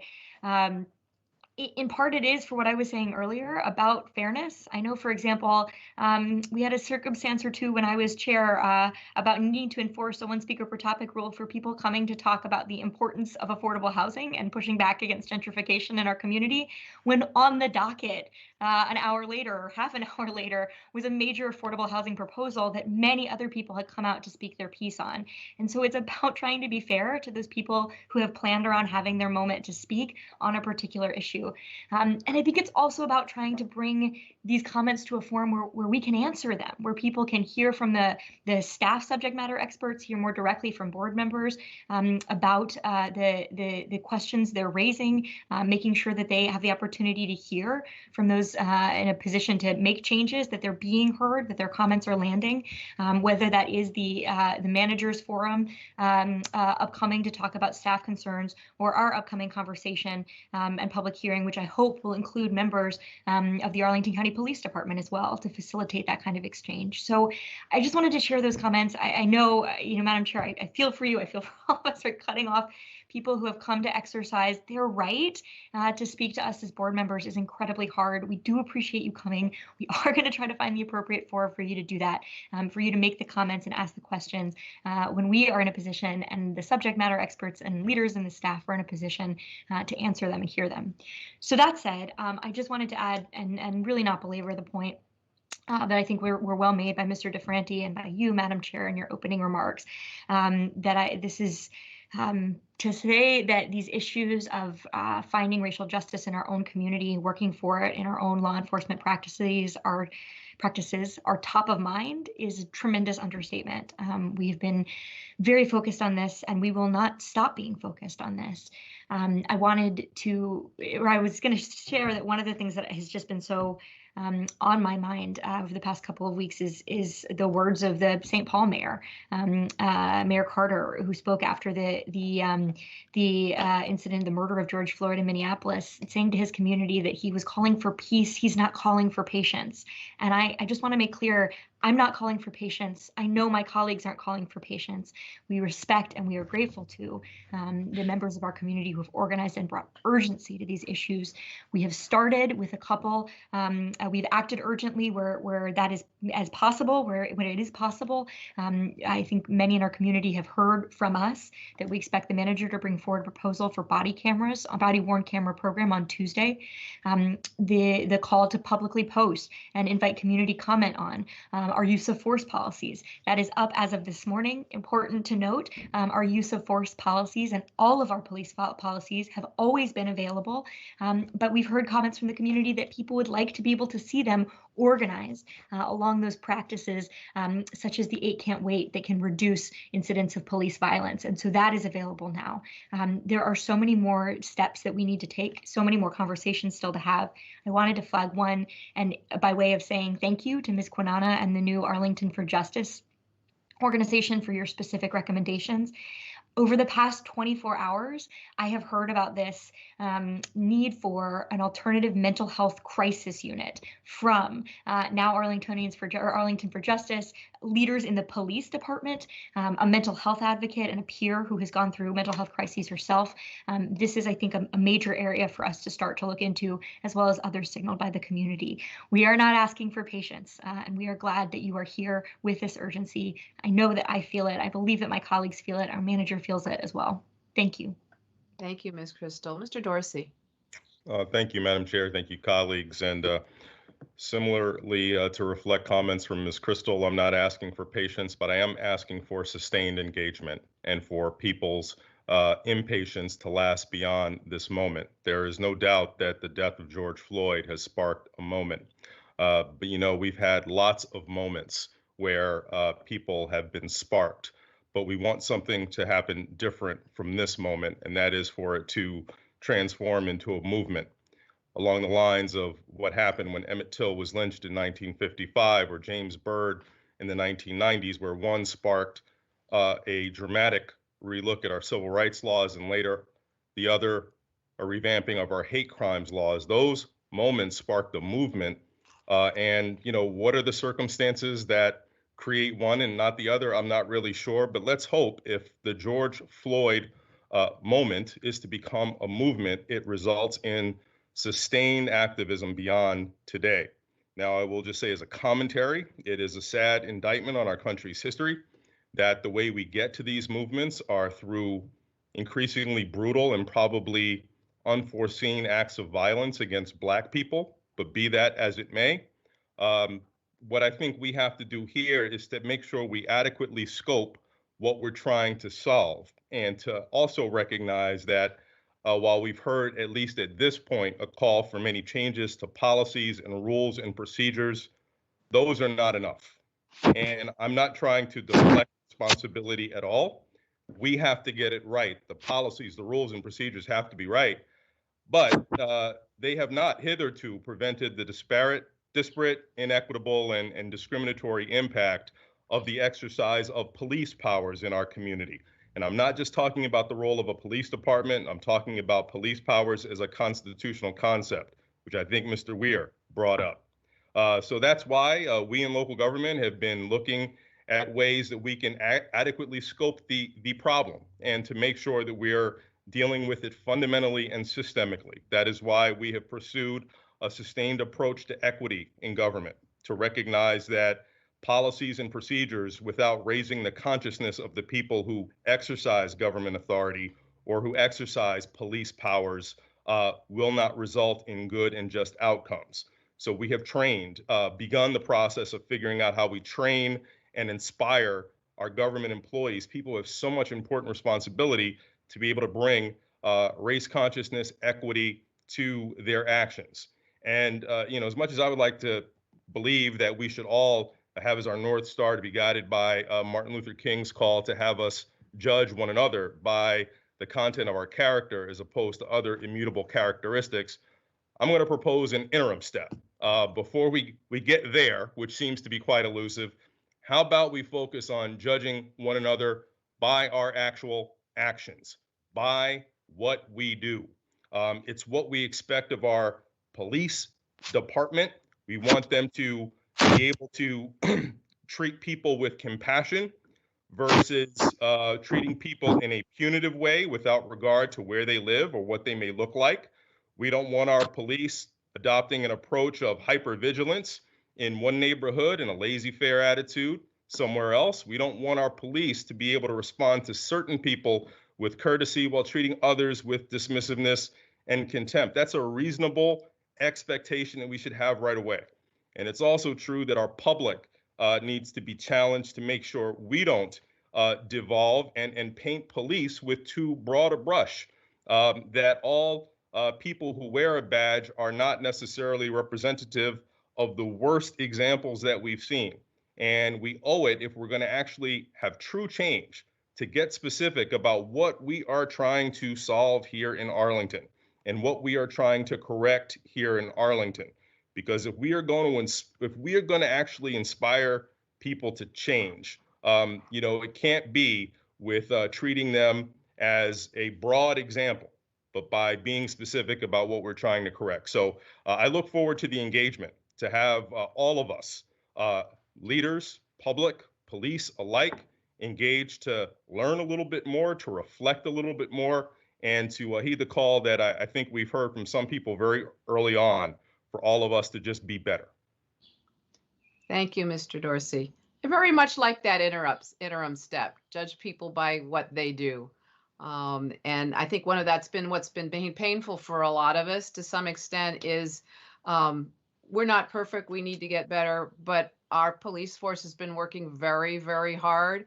And to see them get swept up into this national narrative is a little painful for us and for them. But yet, people are pointing out some areas where we need to absolutely improve, and we need to make sure that people are comfortable. This is a large county with people coming and going, and people tend to jump to assumptions about folks, and it isn't just the color of their skin that makes them do that. And the more we can treat each other by absolutely what we actually do and who we really are, the better we will be. So thank you. We will be working on a public forum to get started, and this is going to be a long process. This is a difficult discussion. I am so heartened having kind of come of age during the civil rights era and watching us backslide and move forward and backslide. I really feel like we really are at a point where we're really going to make some real systemic change, because it's really in people's hearts and minds that we do it. It isn't just policies, it's hearts and minds. So thank you all. Much hard work to do. Ms. Crystal, thank you so much for setting up the comments about how difficult it is to manage the public comment. I probably could have done it better this morning. I think I'm going to I'll talk with our clerk about putting something on our website that's really clear, because we really are trying to balance the fact that we need to get our work done. We need to do that. we need to be fair to everybody. And yet, yes, a major part of what we do is to listen. So we're trying to balance that, and it all comes together in a conflicting stew, I think, at our public comment period before the meeting. So thank you, everyone who's come. Sorry, our technology seemed to be a little bit more off kilter today. We've done pretty well, but this was sort of interesting having different people arrive and speak and not here. So we're going to continue to work on that. That's just all a work in progress. We had a couple more major areas that I think we ought to touch on, colleagues. One of them was the issue of resuming public meetings, and we are absolutely looking at that. Certainly as we move into phase 2, I think it opens up some opportunities, and I will invite any of my colleagues if they'd like to make a comment about that. And Mr. Schwartz, if you would like to make a comment, I will invite you to do that as well. Colleagues, anything you would like to mention at this point? I see, Mr. Dorsey, your hand is up, I think, on my screen. Yes, thank you, Madam Chair. Madam Chair, first of all, to you and to our clerk and everyone behind the scenes facilitating the public comment this morning. I know it was glitchy, but I'm always reminded of Robert Kennedy, who said that democracy is messy and it's hard. He certainly didn't envision this, but don't apologize. I think you all did a great job facilitating everybody getting their chance to speak. As far as advisory groups, similarly, it really is a yearning for people to engage and speak and provide their considered advice to the board, which we always value, and that they have been feeling bereft of providing over these last few months. So I do appreciate the sentiment and the spirit that we heard from several speakers today. But I do want to be very clear that during this time where we've all had to do things differently, including the board and how we engage on a day-to-day basis and with the public broadly, it doesn't mean that we've stopped working. And there have been many commissions who have been continuing to provide advice in other ways. So this has not been some sort of an overall attempt to sideline our advisory groups or to diminish their feedback. It's just been a necessity brought on by extraordinary circumstances to have people figure out how to do things differently. That said, I think we're going to be able to get back to something more resembling normal as soon as July, at least if I'm looking at where we are and what's possible. So hopefully this is something that people can get back to where they were a few months ago and in relatively short order. Thanks. Thank you, Mr. Dorsey. Mr. DeFranti. I also wanted to thank the speakers who spoke, who came this morning. I guess I would ask, with the time frame that Mr. Dorsey referenced, I do think we're going to get that input on the issues that folks have raised. I think we need to be innovative, and we also need to focus on the substance of where we really need that input and where that's so important. And there are a number of substantive issues that were raised. Last, I would just ask for a little, as we are in a very difficult time, the phrase that comes to mind, or the word that comes to mind, is grace as we work to address the valid concerns that have been raised. Grace is not easy right now, but grace is what I would hope we can do as we get to getting your input, your valued input, your critical input in the coming weeks and months. Thank you. Thank you, Mr. DeFranti. Mr. Schwartz. Oh, Katie, I'm sorry, Ms. Crystal. No problem. I didn't use my raise the hand function. Sorry, just I've got all wanted these to know. yellow hands in my face. Yeah, Go ahead. no, it's on me. That actually maybe the glitchiness of today's forum is a pretty good example of why this is hard. We have, just to give everyone a peek behind the curtain, by my count, more than 24 people on this call right now, over a dozen staff trying to facilitate this conversation, and we still run into these sort of problems. And so there is absolutely no desire on anyone's part to prevent commissions from meeting, to silence commissions, to disallow them from doing their incredibly important work of advising the board. The challenge is, how do you facilitate that? And I think the difficulty of facilitating that has been on display as well. So I would say so far, I think it's possibly not as black and white as our commissions have all been sidelined, as my colleagues have said. I think we have quite a few actually needing to do their work at this point. I know we heard from a few members of the Housing Commission. I understand they're meeting later in July. But I also agree with the others who are frustrated that they haven't been able to gather because we have not been able to fully support the technological implications of more than 50 commissions meeting during this period.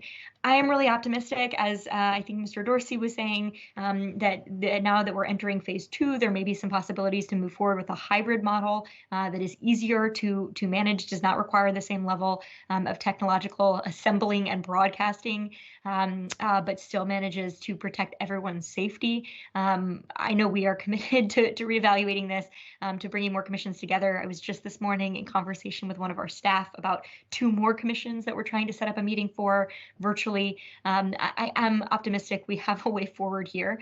I also just wanted to note, to specifically answer a very good question from Ms. Free-Smith, who I was deeply compelled by her points about the need for an anti-racist zoning agenda, which certainly resonates with me, that she actually does have 2 opportunities and 2 fora, because she did ask what is her forum. And so and hopefully somebody will correct me if I'm wrong, but I believe the Housing Commission is going to meet now July 9th, I think is the plan. And we are also having a housing open house, which is a great opportunity for an update for any resident interested in, for example, our missing middle strategy, which is the vehicle by which we can be considering some of the very changes Ms. Free-Smith was calling for. So we will look to share that. I think Housing Arlington, arlingtonva.us, search Housing Arlington is going to be the best place to find these updates on these events. We are really committed to maintaining resident engagement and to bringing more of our commissions into the ability to meet in the weeks to come. Thank you, Ms. Crystal. All right, colleagues, anything more on this? Mr. Schwartz, did you want to add something?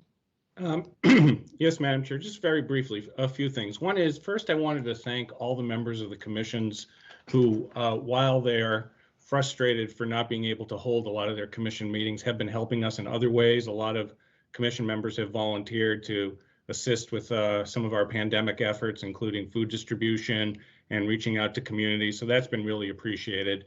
And the fact this may surprise people, but so far in June, we have scheduled 13 separate sessions for commissions. Now, the problem is, for a lot of people, going to the Board of Equalization is not a sexy, very exciting kind of thing to do, but we have 6 meetings of the Board of Equalization. So it's not as if we haven't been trying to deal with the challenge. We've got 13 scheduled in June, 10 in July. It is an unprecedented effort on our part, and I realize that people are still frustrated. So I agree with the comments that everybody has made. So I just wanted to provide a little context with that. Thanks. Thank you, Mr. Schwartz. Can you remind me how many, or somebody, how many advisory boards and commissions we have in Arlington?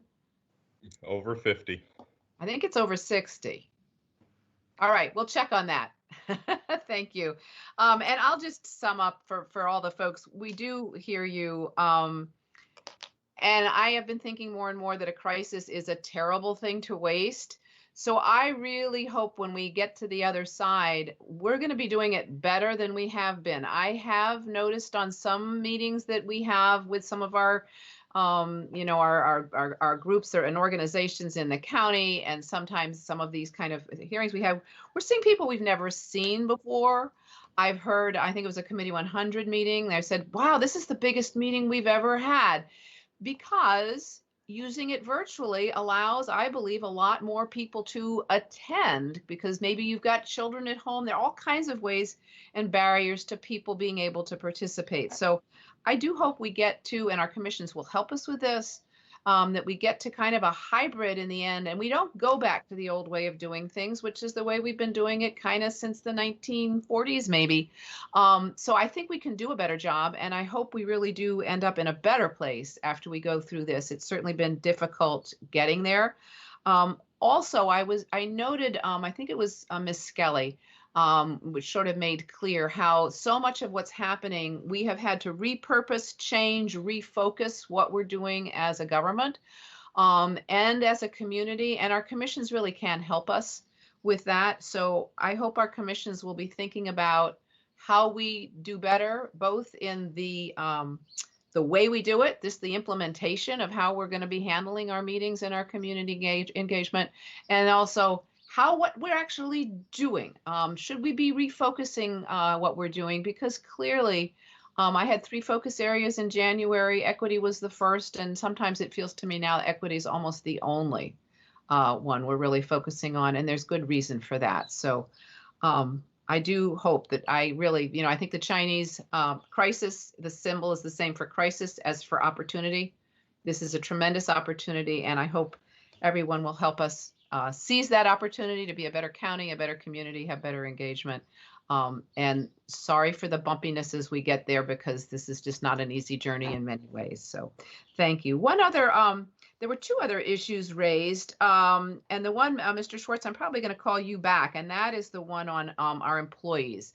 Could you talk a little bit about what you're doing? And I believe that you're having some conversations with employees, and we did hear a lot about how the office is going to be arranged. Can they be safe? Can they still work from home if that works better? Thank you.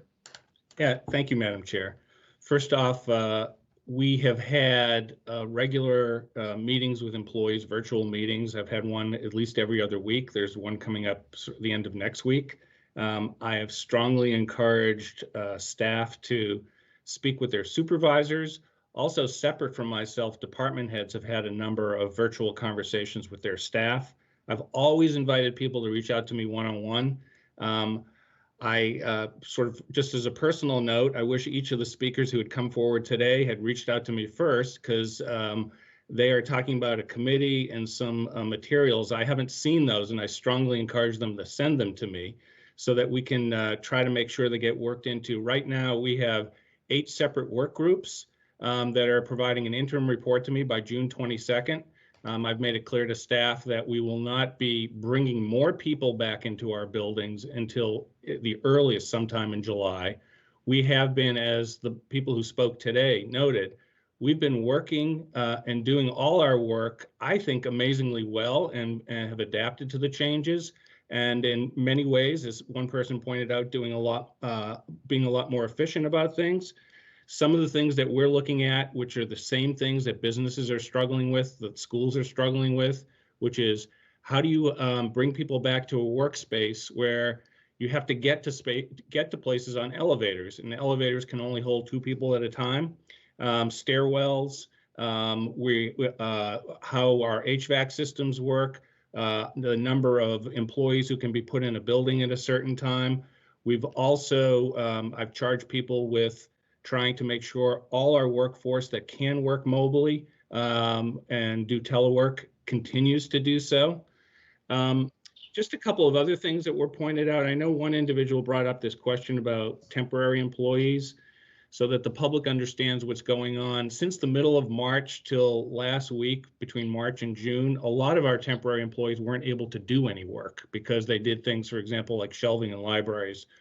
We paid those employees during those 3 months, even though they were unable to do any work. But what we've started to do is, as we move forward, and I have to say that there's some serious fiscal challenges we've told those employees that we'd like them to do other kinds of work, for example, contact tracing and other kinds of things. And so we're committed to doing that.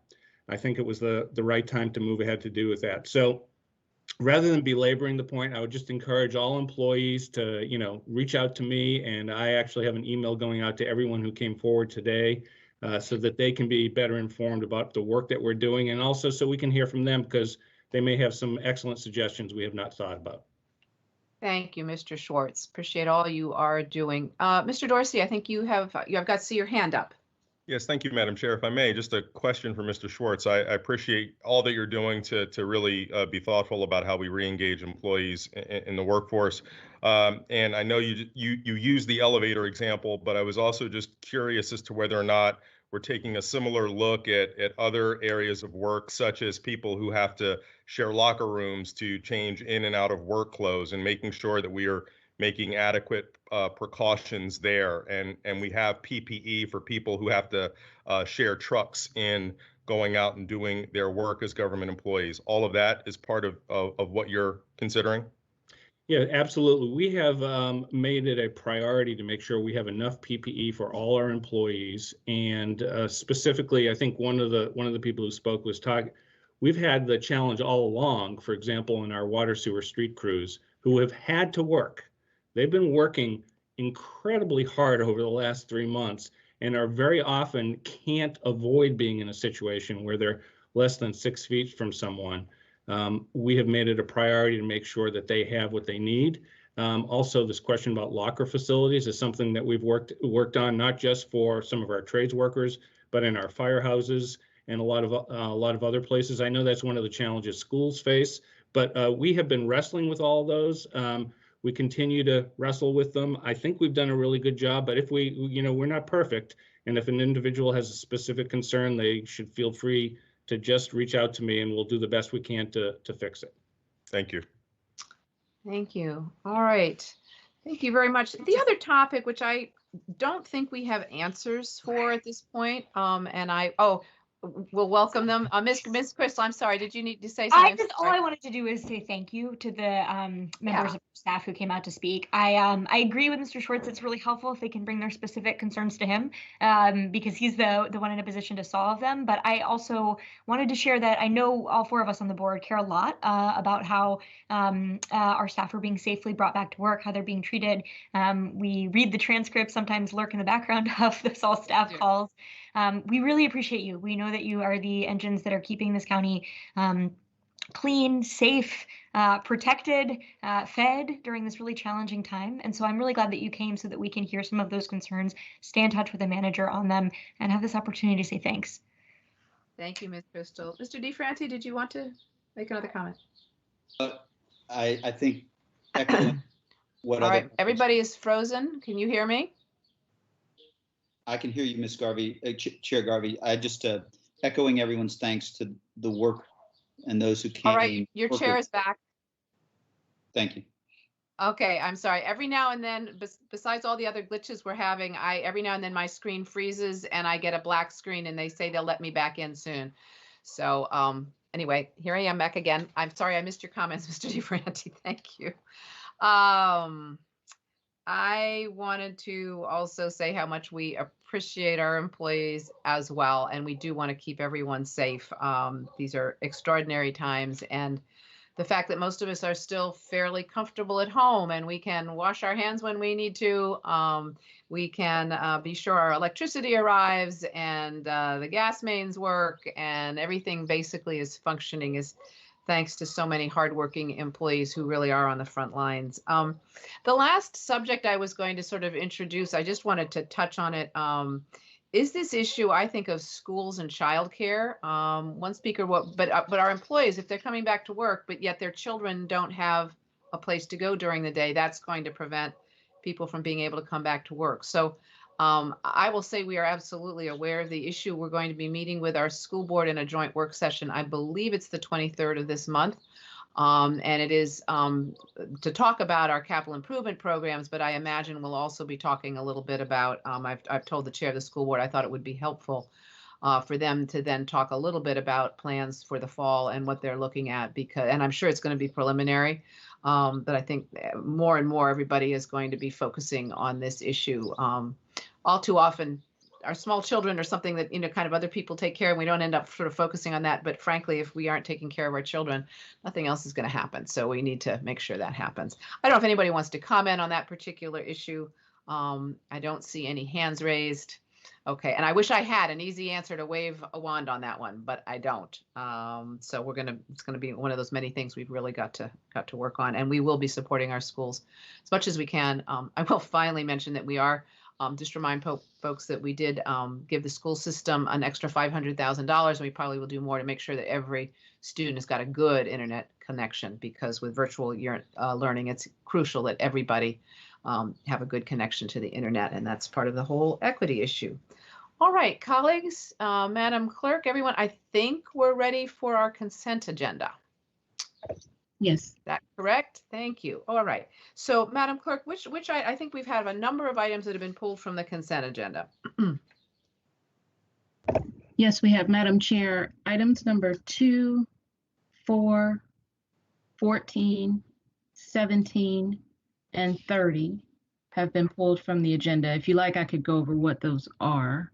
No, that's all right. I think they're right up there and people can see. So I think that's fine. And we will be taking these up on Tuesday. And then each will have a public hearing and a staff presentation. So for folks that are concerned about those particular items, if you want to speak or simply follow them, we will be taking that up on Tuesday. And again, as it says here, no earlier than 6 p.m. 6:30, excuse me, 6:30. Yeah. All right, colleagues, could I have a motion to adopt the consent items? So moved. All right, and that's minus items 2. I'll do chair's prerogative. Thank you, Mr. DeFranti. So moved, and it's items 2, 4, 14, 17, and 30 have been removed from the consent agenda. All right, do I have a second? Second. Motion's been moved and seconded.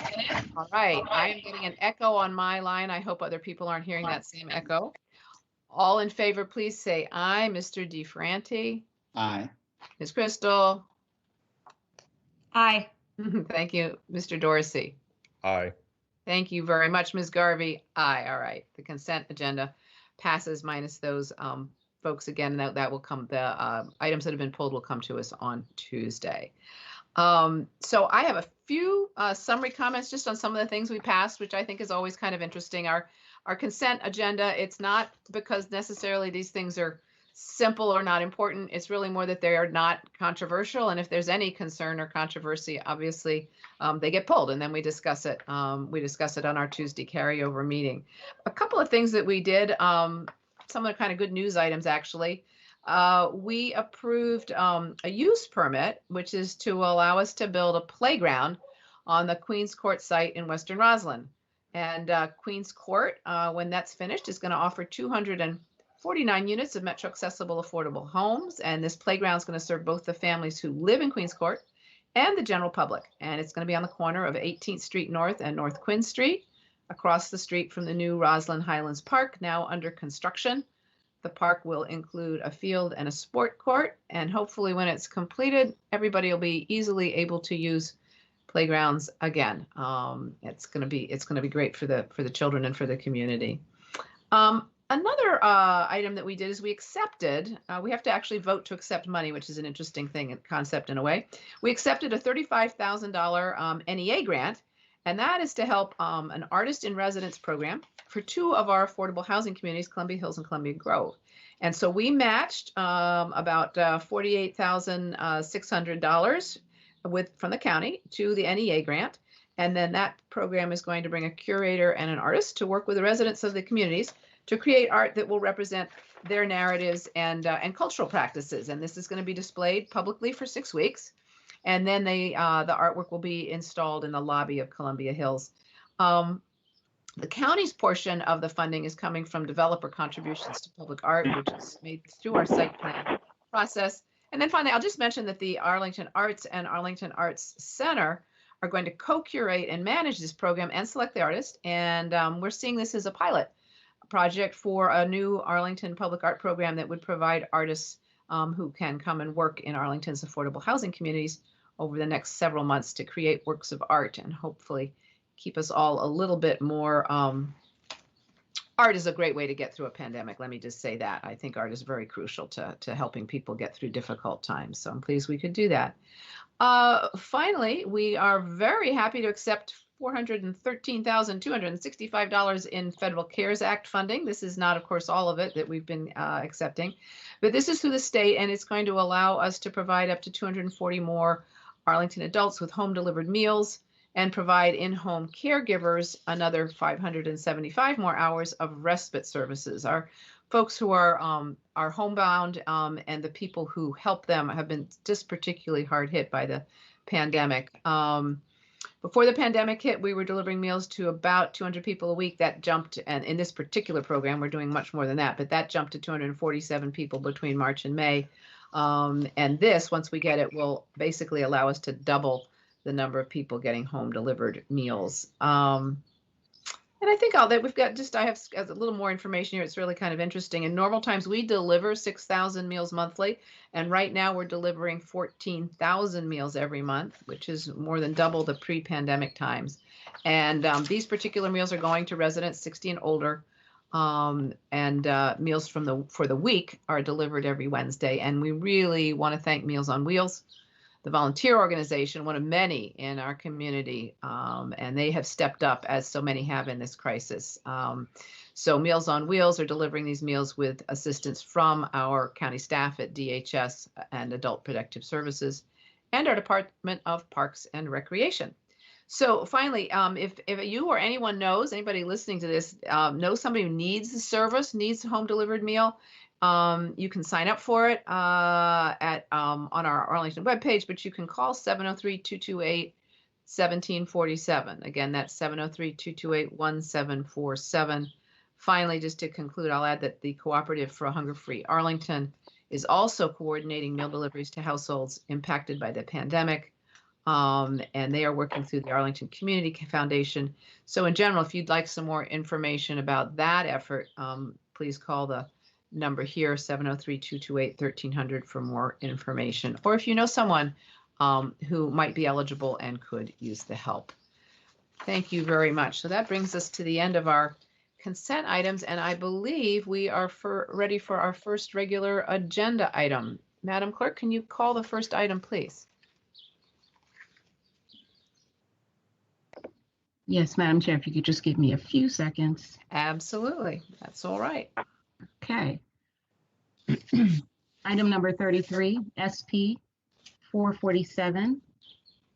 Site plan amendment to increase the gross floor area and make changes to building massing, siting, circulation location of building services, architectural design, green building certification, and affordable housing contribution, and other modifications for density, exclusions for below-grade storage space, and other modifications to support the proposed development application located at 1031 North Vermont Street. Thank you. Mr. Schwartz, I will turn this over to you.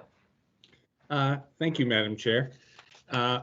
Making the presentation today on item 33 is Matt Pfeiffer from CPHD Planning, and with assistance from Melissa Danowski, who's with Housing and CPHD, and also Jane Kim from DES Transportation. So I'll turn it over to Mr. Pfeiffer. Thank you very much, Mr. Manager. I'm going to go ahead and share my screen. We do have a PowerPoint presentation.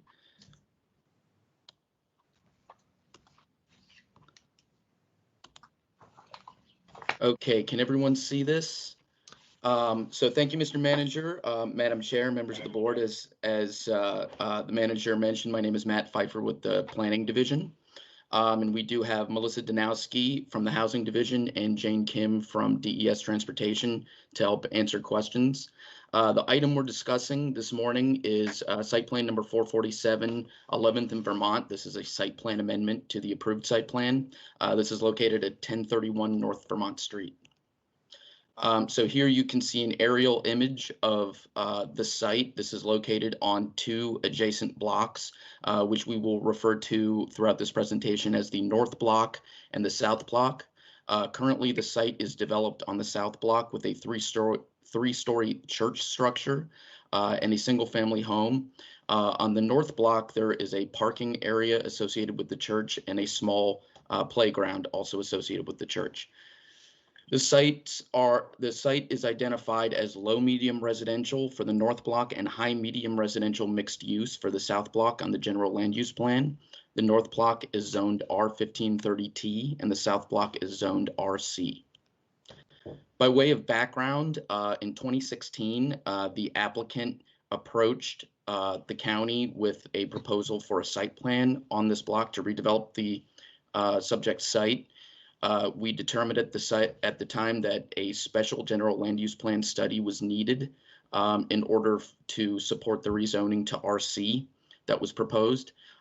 So we initiated a special GLUP study process. In 2017, the board advertised a GLUP amendment, which included not only the subject site, but the entirety of the blocks in between North Vermont Street and North Randolph Street. In 2018, the board approved the GLUP amendment that was advertised, as well as a rezoning of the South Block from R5 to RC, and then a new site plan for the two contiguous blocks that contained a 7-story building with 73 units on the South Block and 12 townhouses on the North Block. So the amendment that is being requested today is to increase gross floor area by approximately 4,200 square feet and increase the total number of units by 23 units. Now, the breakdown on the North Block, they would actually be decreasing by 2 townhouses, but on the South Block, there would be increasing by 25 units. There is a minor increase of density. However, I will note that the overall density remains below the RC base density of 3.24 FAR. In terms of parking, the applicant is proposing to increase the total number of parking spaces by 8 spaces. However, on the South Block, the parking ratio would decrease from 1.5 spaces per unit to 1.14 spaces per unit. However, once again, I will note that the 1.14 spaces per unit is above the zoning ordinance minimum of 1 space per unit in the RC district. So here you can see a plan view of the changes. The image on the left is the approved plan that the board approved in 2018, and the image on the right in green is the applicant's proposed plan now. The major change is the removal of an on-site alley on the South Block. And as you can see, there are other changes to building placement. The setbacks on both the North and South Block fronting 11th Street are increasing. So the total street width will go from 57 feet to 70 feet. And then there are additional changes to building architecture and location of building services, which we can see on this graphic here. So once again, the images on the left are those that are approved, and the images on the right are those that are proposed. Again, this shows you the elimination of the on-site alley on the South Block and the adjoining of the 2 portions of the building into one unified multifamily building on the South Block. One other thing of note is that the applicant has worked with staff to amend condition 42 regarding affordable housing. In the 2018 site plan, the site plan was approved with an affordable housing contribution of 4 2-bedroom units on site. So now the applicant, in exchange for the additional density, the applicant is requesting or has agreed to a condition that will require 4 on-site 2-bedroom units plus an additional on-site 1-bedroom unit. We have also put in the option for these units to be either rental or ownership units, depending on whether the building goes rental or condo. We've also worked with the developer on an off-site alternative. This alternative may be submitted by the developer to the county manager post-approval. It must contain an equivalent number of units and bedrooms with the priority for family-sized units as the on-site option. It must be located either within the Roslyn-Ballston corridor or within the Housing Conservation District. When this proposal is submitted, the county manager will review. And if the county manager determines that the off-site proposal is of a lesser value than an on-site proposal would be, then we have the opportunity to ask for a cash contribution to make up the delta. A little bit about public engagement. While this meets the definition of a minor site plan amendment, and typically for minor site plan amendments, we take those requests straight to the board. Given the public concern about this item in 2018, we felt it prudent to convene a meeting of the Site Plan Review Committee to discuss these changes. So we did that on January 27th and invited all of the organizations that were involved in the review of the site plan in 2018. The meeting went well. We heard from the majority of the folks in the audience that participated that they were in agreement with the applicant's changes and were comfortable moving forward. However, we did hear that there were some remaining concerns from the Vermont Courts Homeowners Association. And this is the homeowners association that is located directly north of the North Block. They are concerned about the density still being proposed and parking and open space on the north block, those things that will change. And they are also concerned about the location of the parking and loading entrance and the lack of a dedicated drop-off in the south block. Staff supports the proposal and is recommending adoption of the attached ordinance to approve the proposed site plan amendment subject to all previously approved conditions and the amended conditions of the staff report. At this time, I would be happy to answer any questions, and I will stop sharing my screen. Thank you very much. Thank you, Mr. Pfeiffer. I think we'll go on and hear from, I think our applicant is here. And we can hear from our applicant, and then I don't know that we have any commissions or speakers, but if we do, and then we'll take questions if that's all right. Mr. Normal? Yes. First, I'd like to say thank you to the county board, county manager, for all your efforts guiding the county through these challenging times. I know it's been a challenge, but we appreciate all your efforts. Furthermore, it's been a pleasure working with Matt Pfeiffer, Melissa, and Jane, and the rest of planning staff through this site plan amendment. Their efforts are much appreciated, and the process has been seamless, even though we've gone to a teleworking environment. Staff has been incredible to work with. About the project, very simply, we're really excited about the redesign of the project. We followed the Arlington County process, and we engaged with the community. We engaged with our neighbors. We sought their feedback, and we listened, and we made design changes to our project, which created a number of functional improvements, we believe, as well as aesthetic changes that make a much more desirable project that we think is going to be a wonderful addition to the neighborhood. So our team is here. We're available for any questions that either staff or the county board may have. But once again, thank you for your consideration of this matter, and we look forward to a successful project. Thank you. Thank you very much. Madam Clerk, I don't believe we have any commissions with us today on this item. Excuse me, Madam Chair, we do not have any commissions. We do have some public speakers. Thank you. Well, why don't we take the speakers then, if that's all, and then we'll take and then we'll go to questions and board discussion. Thank you. Okay, our first speaker is Audrey Clement, followed by Jim Harris. Okay. Yes, can you hear me? Yes, we can. Okay, welcome members of the board and the county manager. I'm Audrey Clement, the independent candidate for county board. Plans to redevelop the North Vermont and 11th Street site in Ballston have been on the drawing boards for more than 40 years. During this time, Ballston has added 2,000 additional high-rise housing units with 1,000 more on the way. Residents of the neighborhood protested the first site plan adopted by the board in February 2018 because of unmitigated impacts in the form of impaired views and increased traffic congestion. Now comes a new developer with a plan to increase density even more.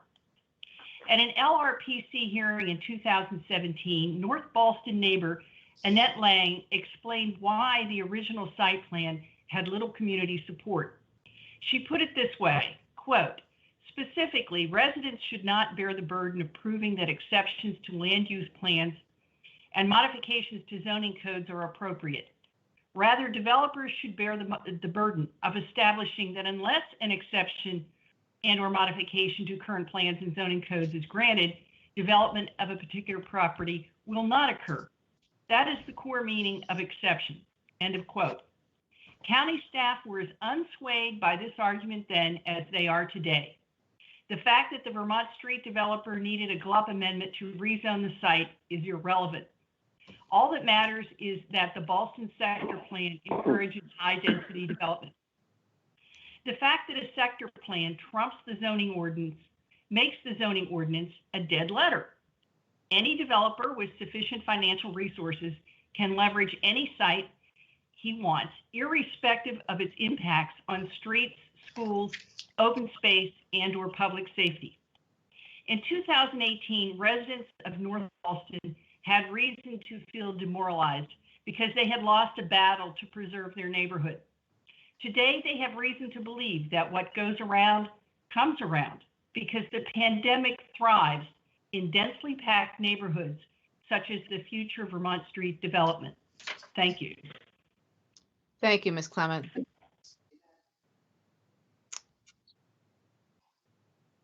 I believe Mr. Hurst is next. Mr. Hurst? Yes, our next speaker is Jim Hurst, followed by Stephen Hugh. Mr. Hurst, please unmute your line, *6.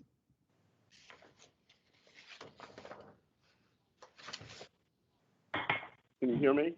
Yes, we can. Can you hear me? Yes, we can. Okay. I lived in this neighborhood on Utah Street until I moved to Fairlington almost 30 years ago. In the context of what I saw then, where I lived, and what I see now, please deny the applicant. Even 30 years ago, the neighborhood was experiencing a significant shortfall of open space. The neighborhood was socially and economically diverse 30 years ago. Many duplex and triplex apartment buildings and older apartment buildings with 10 to 100 units were affordable for the workforce and for the middle class. No longer. There is little to no workforce housing, and middle class housing is fast disappearing. There is little to no open space. Streets, sidewalks, trails have been repurposed for open space and recreation. Essential community amenities have been replaced by mixed-use infill gentrification. New urbanist real estate trusts, developers, architects, planners, and land use attorneys who economically benefit from smart growth in Arlington typically don't and won't live anywhere near smart growth. New urbanist adherents who do live in Arlington typically don't and won't live anywhere near smart growth. The county board chair lives in an urban village on the Arlington-Alexandria border, but rubber stamp approves mixed-use gentrification, infill, upzoning, and site plans with little or no usable open space. More parking, more vehicle trips, and affordable housing is now unaffordable for the middle class, 80% to 100% of AMI. Deny the applicant's proposal before you. Enact a complete moratorium on any more smart growth until alternatives to new urbanism can be fully discussed across the county. Finally, require senior CPHD staff to be Arlington residents. We have done lookups, white pages lookups of decision makers in this county who are employed by county government. Thank you, It's Mr. appalling Hurst. to see the number of non-residents make decisions for us. Thank you. Thank you, Mr. Hurst. Our next speaker, please. Our next speaker is Stephen Hugh.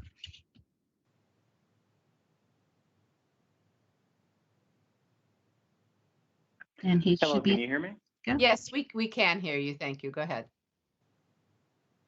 Good morning, thank you. My name is Stephen Huff. I'm a resident and homeowner in the Boston neighborhood. Yes, thank you, Mr. Ladies Huff. and Let me gentlemen, just check. Arlington. 5 minutes, I think, Madam Clerk, for Mr. Huff. Is that correct? I just want to make Yes, sure we have the you are. timer correct for you. I'm sorry, sir. Just a minute.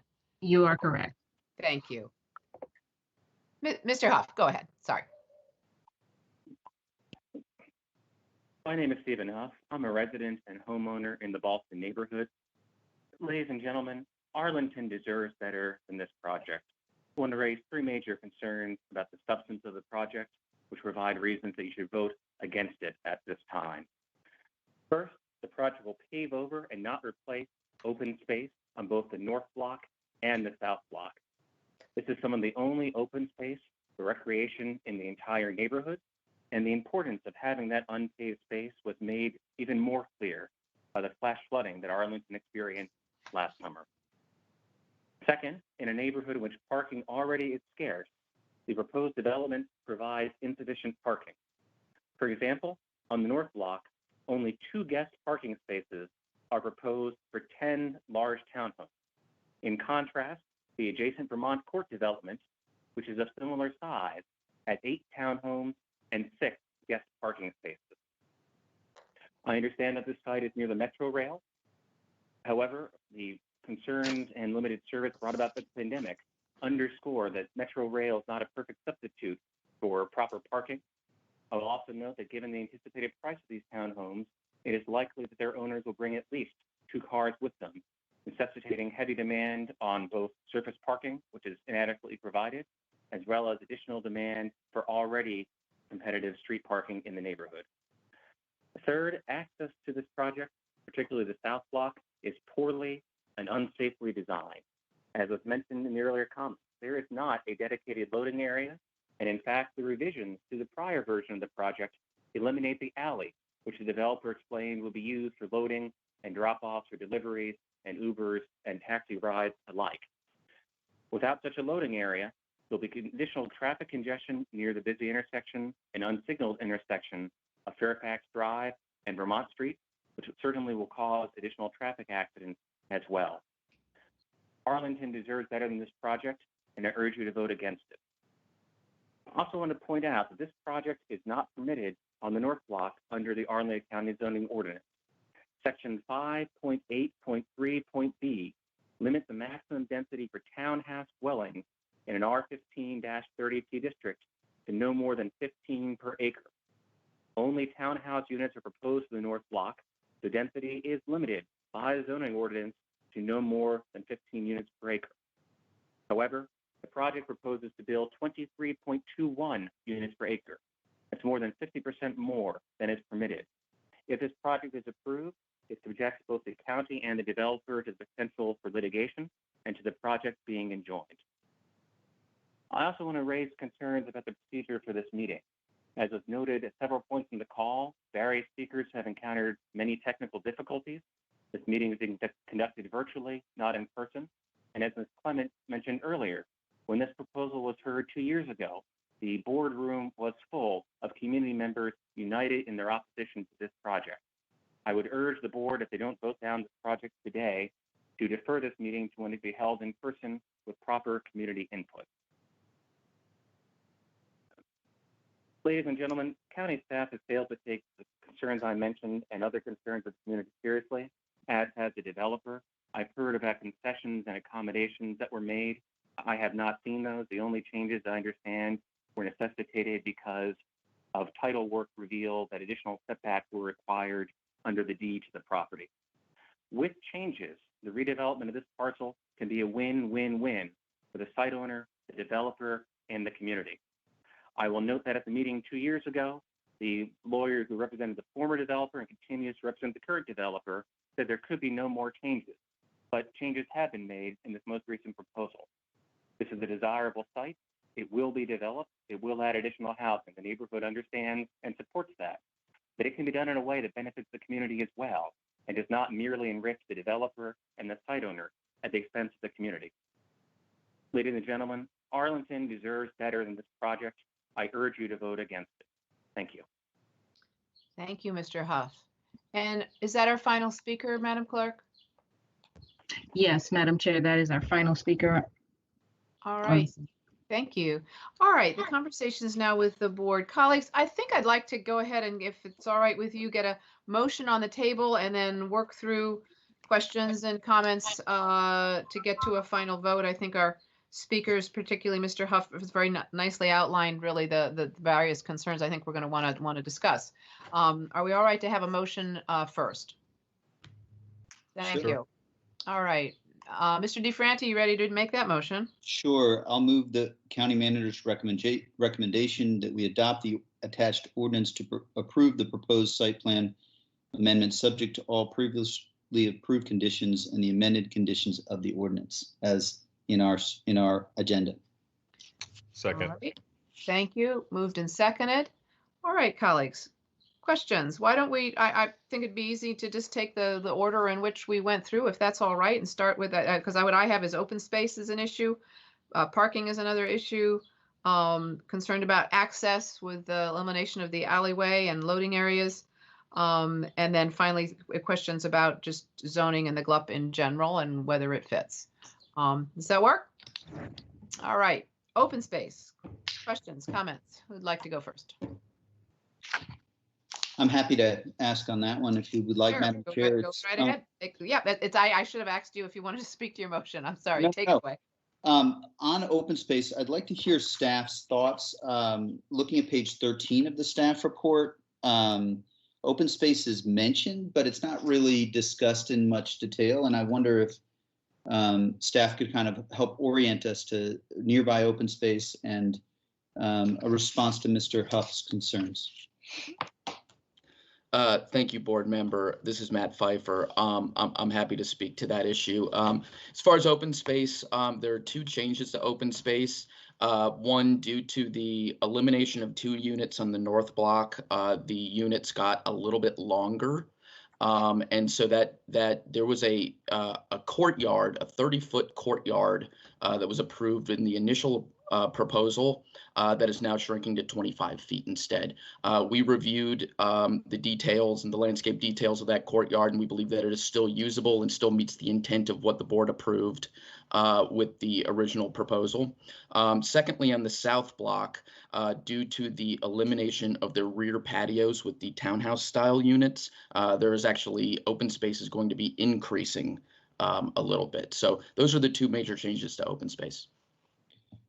Great, thank you. That works for me. I have other questions, but I'll pass. Sure. Anything more on open space, colleagues? Nope. Okay. All right. Thank you. Next subject is on parking and availability of parking. Anyone want to ask some questions, comments about that? Ms. Crystal. Sure. So I think some good comments that had been shared both by our speaker today. Thank you for coming in and noted in the staff report from previous conversations with Vermont courts. Really a concern about deliveries and short-term parking.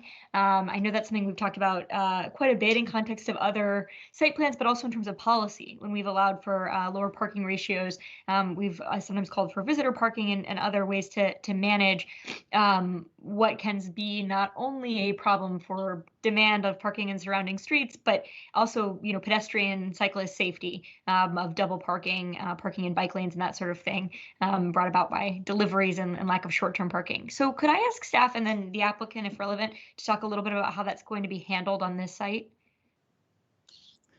Thank you, board member. I'm going to, if Jane Kim is available, I'm going to let her answer that question.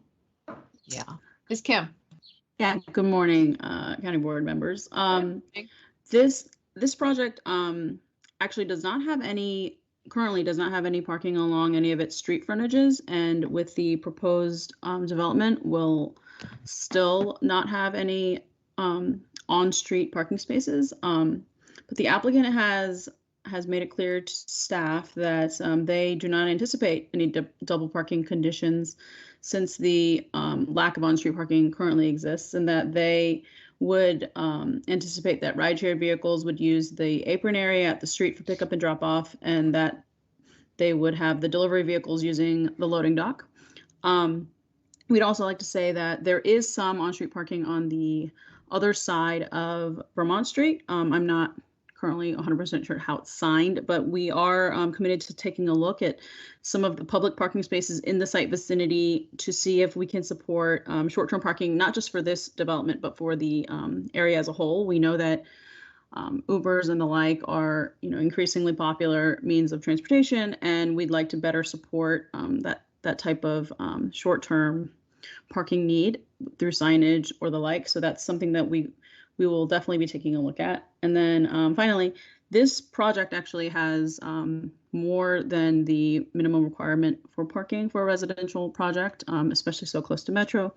And so we feel that the concern about any visitor parking could likely be addressed through the extra parking spaces that are provided in the multifamily building. There are 98 units and I believe 112 parking spaces. So, there's potential that the developer or the future homeowners association or apartment management could designate some of those additional 14 spaces for visitors to the building and its residents. And so we feel that the actual parking provided on site for the development should be adequate. Thanks, Ms. Kim. So they're not required to designate some of that as visitor spaces because this building is parked at over a 1.0 ratio, right? So if they were trying to get below, they might be required to take some of those steps to manage visitor parking.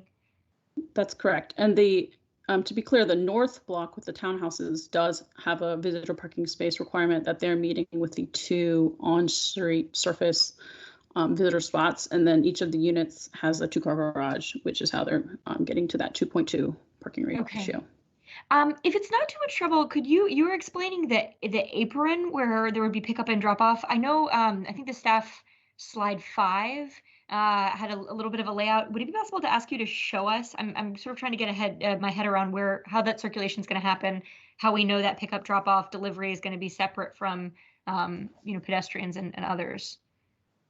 Thank you. And maybe show where the alleyway will be as well, just to go into all of the traffic. Thank you. Matt, do you have that slide?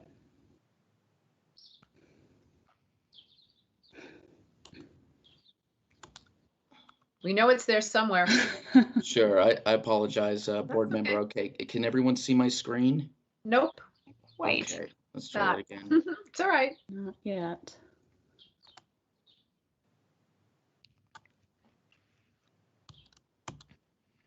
Okay, can everyone see now?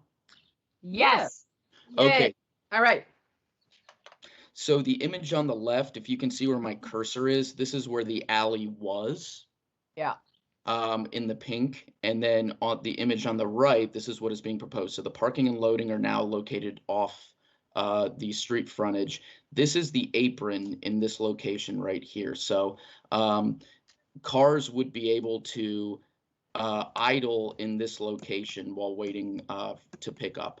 And we believe that the loading dock could be used for deliveries, but it'd also be used fairly infrequently, so there should not be too many conflicts with idling vehicles in this location. Very helpful. Thank you. That's it for my questions on parking and flow, I guess, circulation. Yeah. All right. Great. Thank you. Mr. Dorsey, did you have a question on parking? No, Madam Chair. Okay. I had a question. My memory is that when this was last before us, that staff mentioned that there is a lot of parking in the area because of office buildings and things. I think we had sort of a general discussion about how nice it would be if we could get different buildings to sort of share their parking. Am I remembering correctly that this was one? I gather we haven't gotten to a good method of managing to kind of make sure that buildings that are, have like empty parking garages and other places that are cramped, you can kind of bring them together so that we don't just have lots of parking that a lot of which is not used at any one time. Am I remembering that was sort of the general situation to this area? Not that we managed to work out that kind of clearinghouse for parking, however. Yes, I believe there was some discussion during the 2018 approval with the developers council at the time, who had indicated that there may be some efforts to have information on the parking availability of the commercial and office buildings available for any of the residents who will be living in this development. We have on our DES parking transportation websites information about the availability of public and private parking garages throughout the RB corridor, and this area is no exception to that. We can make those links and things available, and then if the developer or the future property management would like to, coordinate through our county staff colleagues about matching up some potential more longer term solutions for parking, that's something that we can facilitate. That's great. That's good to know. Thank you. I think particularly if somebody's got, guests coming and they're concerned, if you've got, I've done this in other places in the country, world, where you're visiting somebody and there's an adjacent parking garage or building. Oh, we use those spaces there and you can use that. So anyway, hopefully we can get a little cooperation that will help that, rather than add even more parking, I think. Ms. Crystal, you had your hand up. Only because I'd forgotten to take it down. I have one more question about sustainability, but that's it. I'm good on this issue. I think we've finished on the parking and go for sustainability. Okay, great, thanks. I just wanted to ask a little bit about the change from LEED Silver to Earthcraft Gold. We've seen, I think, a number of our affordable housing developers in particular seek Earthcraft certification rather than LEED Silver. I don't know that we have any of our green building program staff here, but I'd be interested in hearing from anyone on our staff who does have insight into this, or the applicant themselves, about the difference.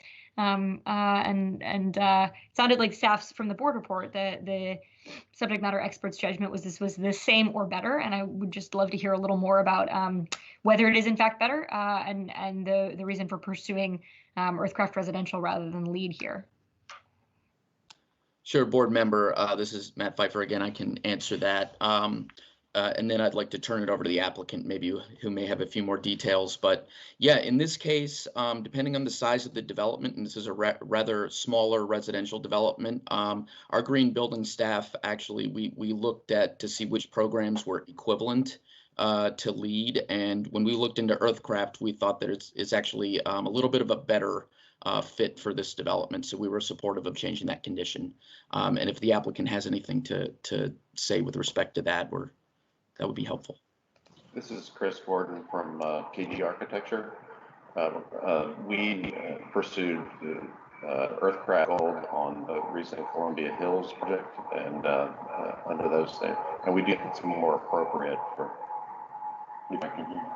I'm so sorry. There's quite a bit of echo in the background. Yeah, sorry. There's two open. We pursued Earthcraft Gold on Olympia Hills project, recent APA project that has been completed, and it's a little bit more appropriate for builds of this size.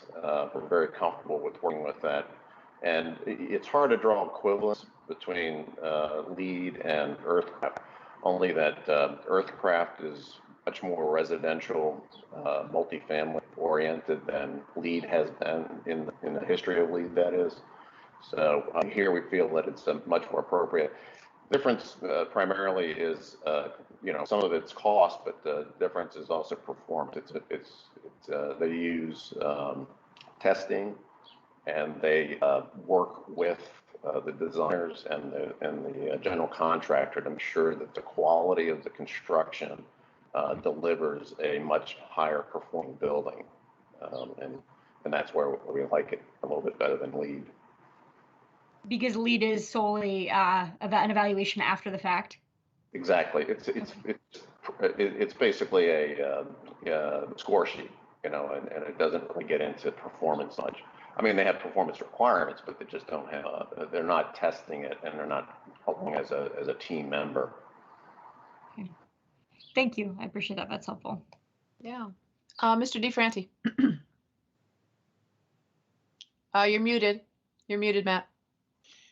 We have to have one per meeting, I think. And so I think I already did it though.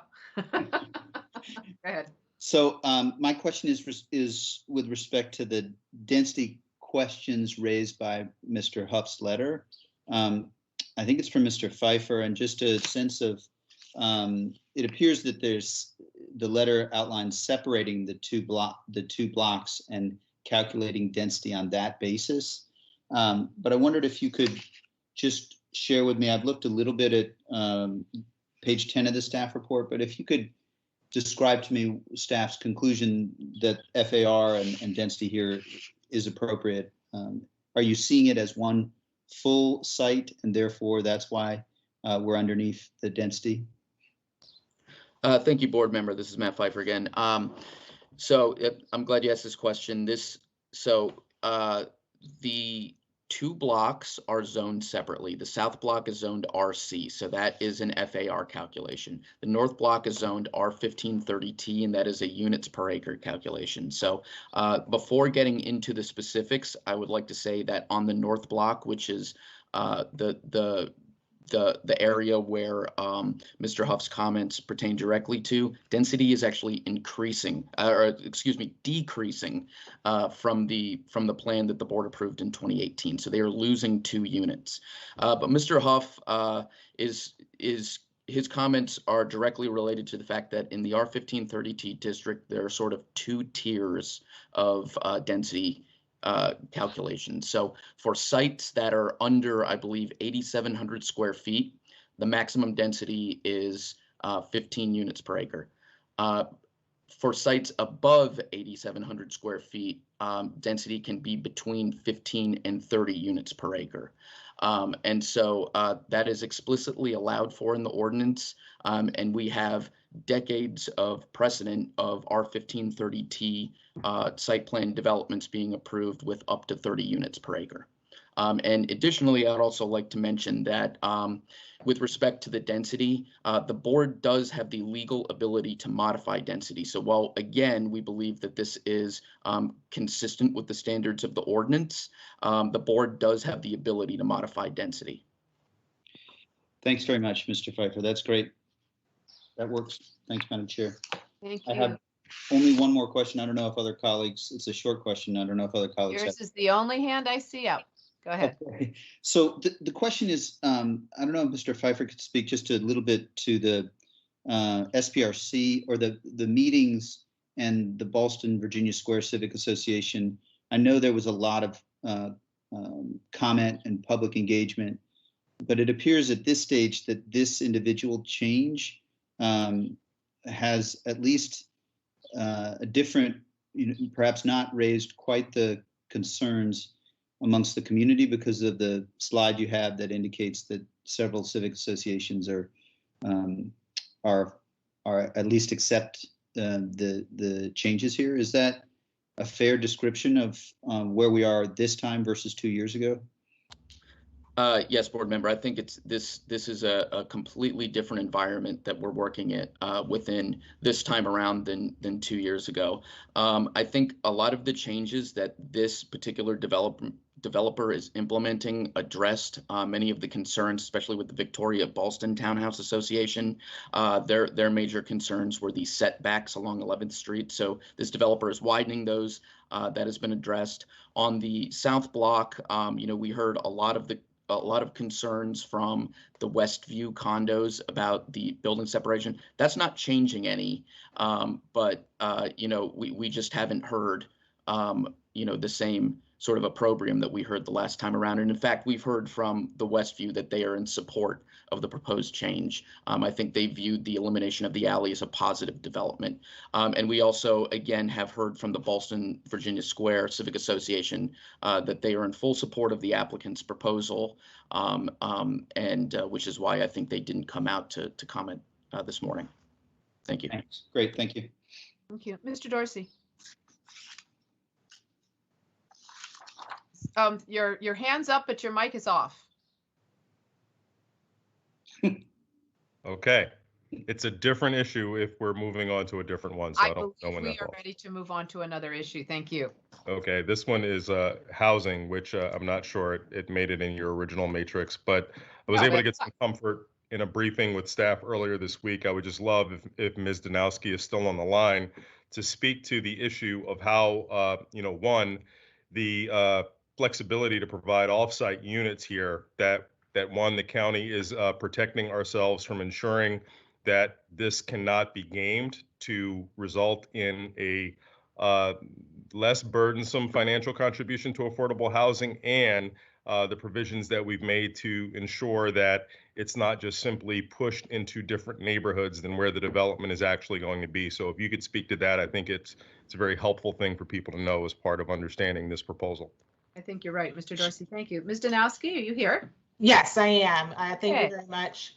So I just want to touch upon, as was the first part of your comment, which was that we do have some criteria listed in the condition language that the unit mix, they have to provide at least the same number of units and bedrooms as the on-site program. In addition, we do have some parameters that state they need to provide at least 4 family size units in order to ensure that we're getting a benefit that's at least equivalent to the on-site program. In addition, the units would need to be located in the Roslyn-Ballston planning corridor, or they could be located in the Housing Conservation District. And this is really to be consistent with the Affordable Housing Master Plan policy to help prevent the loss of market rate affordable rental housing. And so that's, the rationale for that. I do want to mention that the applicant needs to propose the offsite proposal to us and give us all, required documentation, and needs to make sure the units are in good condition. And then the county manager can consider that for the county board. Thank you. Thank you. It gives us a lot more flexibility, I think. Any more questions or comments? I had one. If it's easy, Mr. Pfeiffer, can you pull up slide 6 that shows the elevations, I think, of the approved plan and then the new design? I think it's slide 6. Yeah, thank you. And I just, when I went through and saw this, I thought, oh, that's a lot better. I really do think it's an improvement. I know design and style are in the eye of the beholder, but for me, I think this is better, and I can see we sort of are saving a little more space and building up. And I happen to like the design on the townhouses better now. The windows before looked, anyway, never mind. I won't make a comment. I like the way it looks now. So I will simply say that I think it is an improved project, and I'm going to be pleased to support the motion before us. Mr. Dorsey, your hand is up. Do you have another comment you'd like to make? Yes, Madam Chair. I was just ready for a closing comment, so if now is a good time. I think I just sort of made mine. Go for it. Yeah, sure. Go ahead. Certainly there were 3 of us here who well remember the 2018 hearing, quite different than today. And I appreciate Mr. Huff's thoughtfulness. And while, I guess it's possible that the virtual way in which we're convening has reduced turnout, as we've seen in other virtual meetings, in fact, that have led to increased turnout, I think something is quite different about the amendment that is before us today. And I think you've all hit on it. It's a better project. It's a better project today that has met a lot of the issues and concerns that were surfaced a couple of years ago. It's a better allocation of density across the entire site. It is very much in keeping with increased public rights of way that makes sense with regard to the streetscape. It's a better project aesthetically, as you noted, Madam Chair, that more fits within not only its surroundings, but within the more modern urban forms of townhouse architecture. Parking, I think, is adequately being dealt with on this site. I believe very much in the principle of applying supplier-induced demand to parking, in that if we simply add to supply, we will induce more demand. And I think as we consider this area, it's not just about Metro Rail, it's also about the millions of dollars we're investing in a robust non-rail transit setup and network. This is a transit-rich area that will, over time, as we refine our curb management policies, this will be able to accommodate all of the uses, I believe. So I think the parking here meets the needs. Mr. Huff, you brought up very thoughtful comments, and at the core, there's an anxiety about the level of density that this project is bringing. I do think it's appropriate with not only our plans, but also where we're moving to the future. And given that it is so much better than the 2018 proposal, which I in fact voted for at the time, it leads me to comfort that this is an improved way forward, and I'm going to support the motion. Thank you, Mr. Dorsey. Ms. Crystal, did you have anything you wanted to add? You're muted, but I think you're saying no. It's fine. Mr. D. No, I was going to say there's very little beyond what I think Mr. Dorsey's excellent summation captured. Beyond just that, I do think, respect the concerns about density in particular. And I think, this project had an additional level of analysis with the special GLUP study where those issues were in fact taken up at significant length. So appreciate the opportunity to see some of these changes. I agree very much with Ms. Garvey's comments, Mr. Dorsey's, that they are improvements indeed. I am hopeful we will see these realized as ownership in particular, knowing the significant need for multifamily ownership or more modestly sized ownership in our community. So thank you for the opportunity to give some comments, for the good answers to the questions about the sustainability features of the project and also the circulation and parking issues. I have no further comments, but I am prepared to support the motion. Thank you. Mr. DeFranti, any further words? I do want to thank Mr. Huff for the thoughtful letter, and I agree that the procedural concerns are fair to raise, but I think we have met the standard for the input that the effective input and the important input that is necessary for this sort of project. So I'm full support. Thank you very much. And I also want to appreciate Mr. Huff coming in very organized comments and concerns, and actually I think helped us sort of work through things in a fashion today, even if it doesn't come out the way you had wanted. Thank you. I do think it is a better project than it was. So I think we're ready for a vote. All in favor, please say aye. Mr. DeFranti. Aye. Ms. Crystal. Aye. Mr. Dorsey. Aye.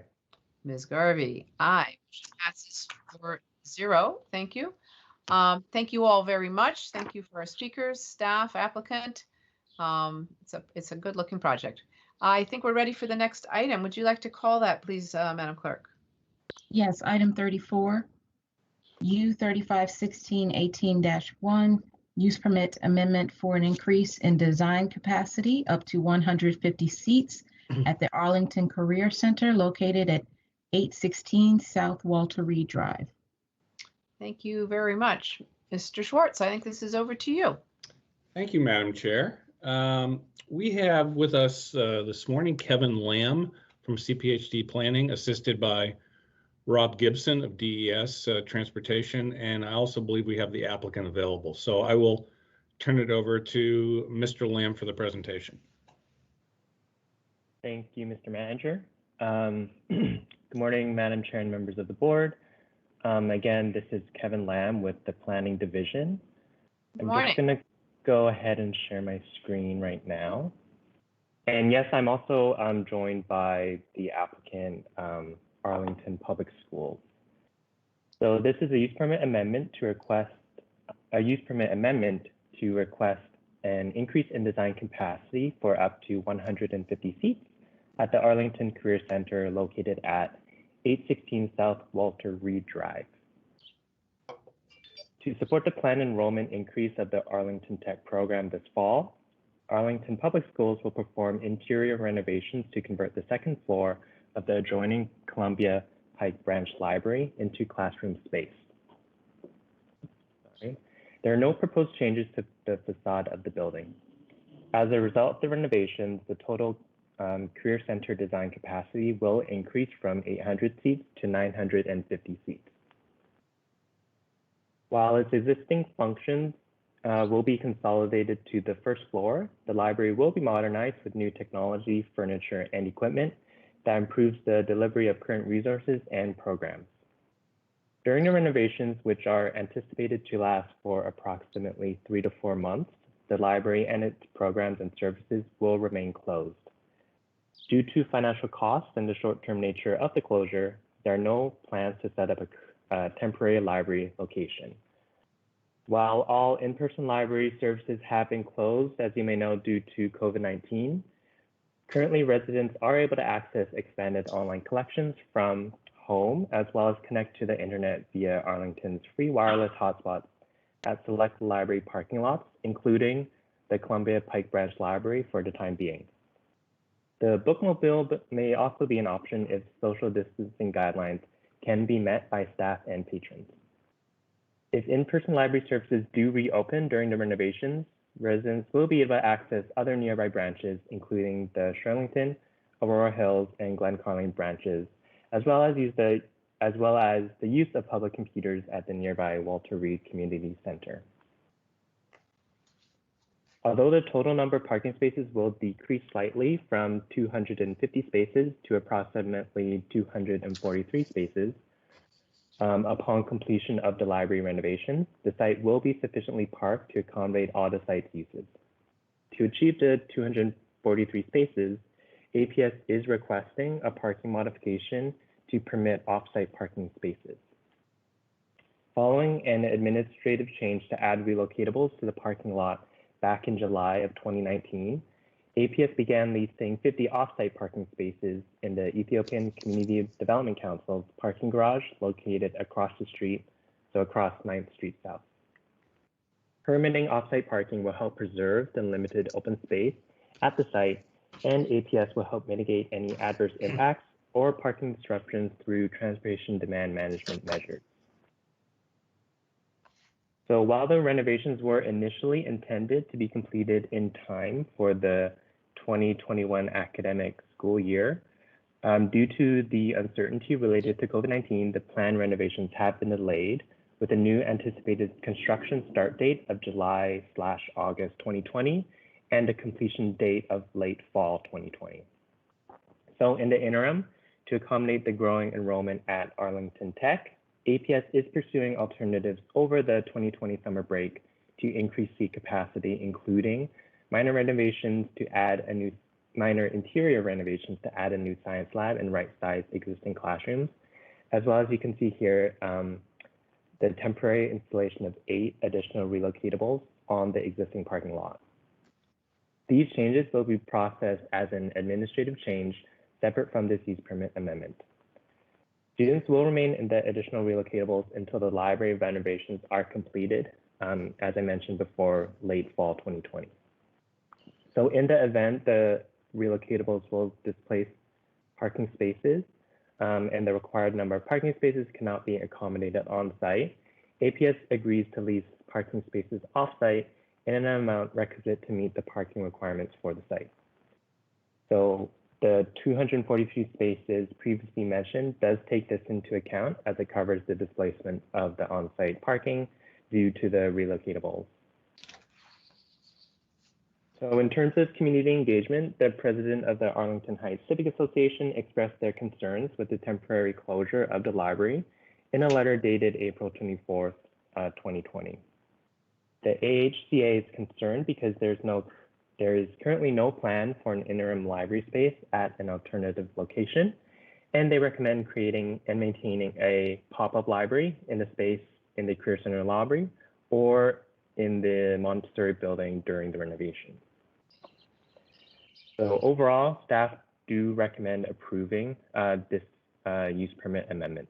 And with that, I'd be happy to answer any questions. Thank you, Mr. Lamb. We probably will have some questions. Does the applicant want to say anything? I think Mr. Chadwick, are you with us, or Mr. Chambers? Mr. Chambers is with you.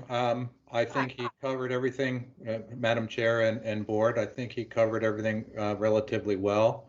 I did want to just make the comment with regard to the timeline for the library. We've been coordinating with the library throughout the whole process. And we do understand that at this point, the library is not scheduled to reopen before the construction starts. So we're really trying to avoid doing the work when the library does open. So we're trying to get it done. Mr. Chambers, I just lost you. Can you hear me now? We heard him, Yeah. Madam Chair. I think I think I faded out. Every now and then I'm losing connection. I'm sorry, Mr. Chambers. You were saying about the schedule and that the library would not be opening, and so you're trying very hard to have the construction, and then that's kind of where it stopped, I think. Yes, we've been working with them, and only working with a 3-month closure is our goal and our maximum. And at this point, we're looking at construction start of August 2nd. We're looking at substantial completion in late October, We're looking at turning at least the first floor of the library over by early November, and then we'll be completing the second floor in November. So we will push the first floor so that the library can get the books shelved and get everything set up so they can open as quickly as possible. So we're doing all we can to make sure that that happens as quickly as possible. That's really all I have to add to that. That's helpful. Thank you. All right. Madam Clerk, I don't believe we have any commissions. Do we have any speakers? We do not have any commission speakers or public speakers on this item. All right. Thank you. Who would like to make a motion, and then we could have discussion? Mr. Dorsey, I'm seeing the head Sure. nod. Go ahead. Can't deal with the vacuum of silence. So I'll move that the county board approve the use permit amendment to increase the design capacity up to 150 seats at the Arlington Career Center, subject to all previously approved conditions, as well as new conditions 2 and 3 for item number 34 in the staff report dated June 5th, 2020. Thank you. There's a second? Second. All right. Motion's been moved and seconded. Mr. Dorsey, do you want to lead us off? So what would ordinarily be a fairly pro forma motion does come with some great concern for me. And while I do appreciate Mr. Chambers looking to see how the construction schedule can accommodate getting the library back as quickly as possible, I just like to say that as a commentary, I think over the last couple of years, as this site has been considered, the library use has taken a back seat to other considerations at the site. And that's been reflected in a number of decisions, as well as more recently, the missed opportunity to do this work during the period when the entire library system was closed. I recognize that COVID caused a rethinking across many levels, but in no way conceivable was this project not going to proceed, and that we weren't able to figure out how to mobilize it sooner than the 1st of August is a real missed opportunity. And I appreciate, again, everything that people will do to get it done as quickly as possible. That certainly gives me some comfort that standing up and erecting a pop-up library solution is not advisable, because this will be back online soon. However, I really would like for us to, as we think about this entire site, the important needs to grow the Arlington Tech program and to grow the public school program and to provide for public parking, community parking, that we also just not always put the library use in third position as we make these considerations, because it is just as important for the overall civic presence of this site and how it interacts with the community. Thank you, Mr. Dorsey. And I should have mentioned, we don't have any speakers here with us, but Adam Henderson, the president of the Columbia Pikes Presidents Group, did send us an email quite upset about the fact that this is going to be offline for 2 to 3 months, and there's some people in the area that really do depend on that library, and there are other libraries, but it can be hard for people to get to them. So I absolutely share your, I think it is a missed opportunity, absolutely. Other comments? Sure, Madam Chair. Yes. Yeah, so we've been involved in talking about this and knowing that the library would need to be out of commission for some period of time, right, during this construction is not new.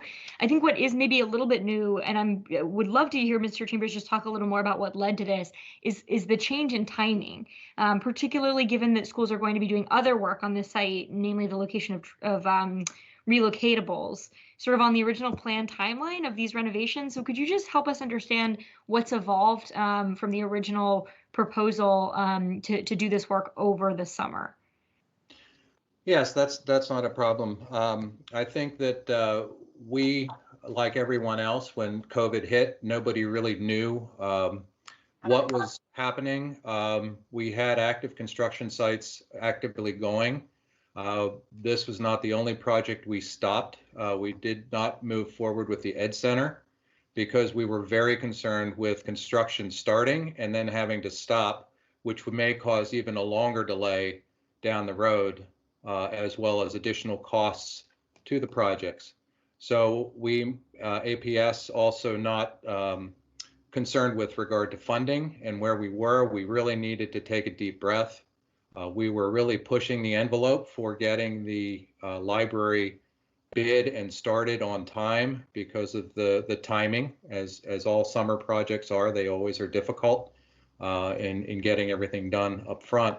So we were very concerned. We were afraid we were going to miss the deadline of having seats available for the new 150 students at Arlington Tech in the fall.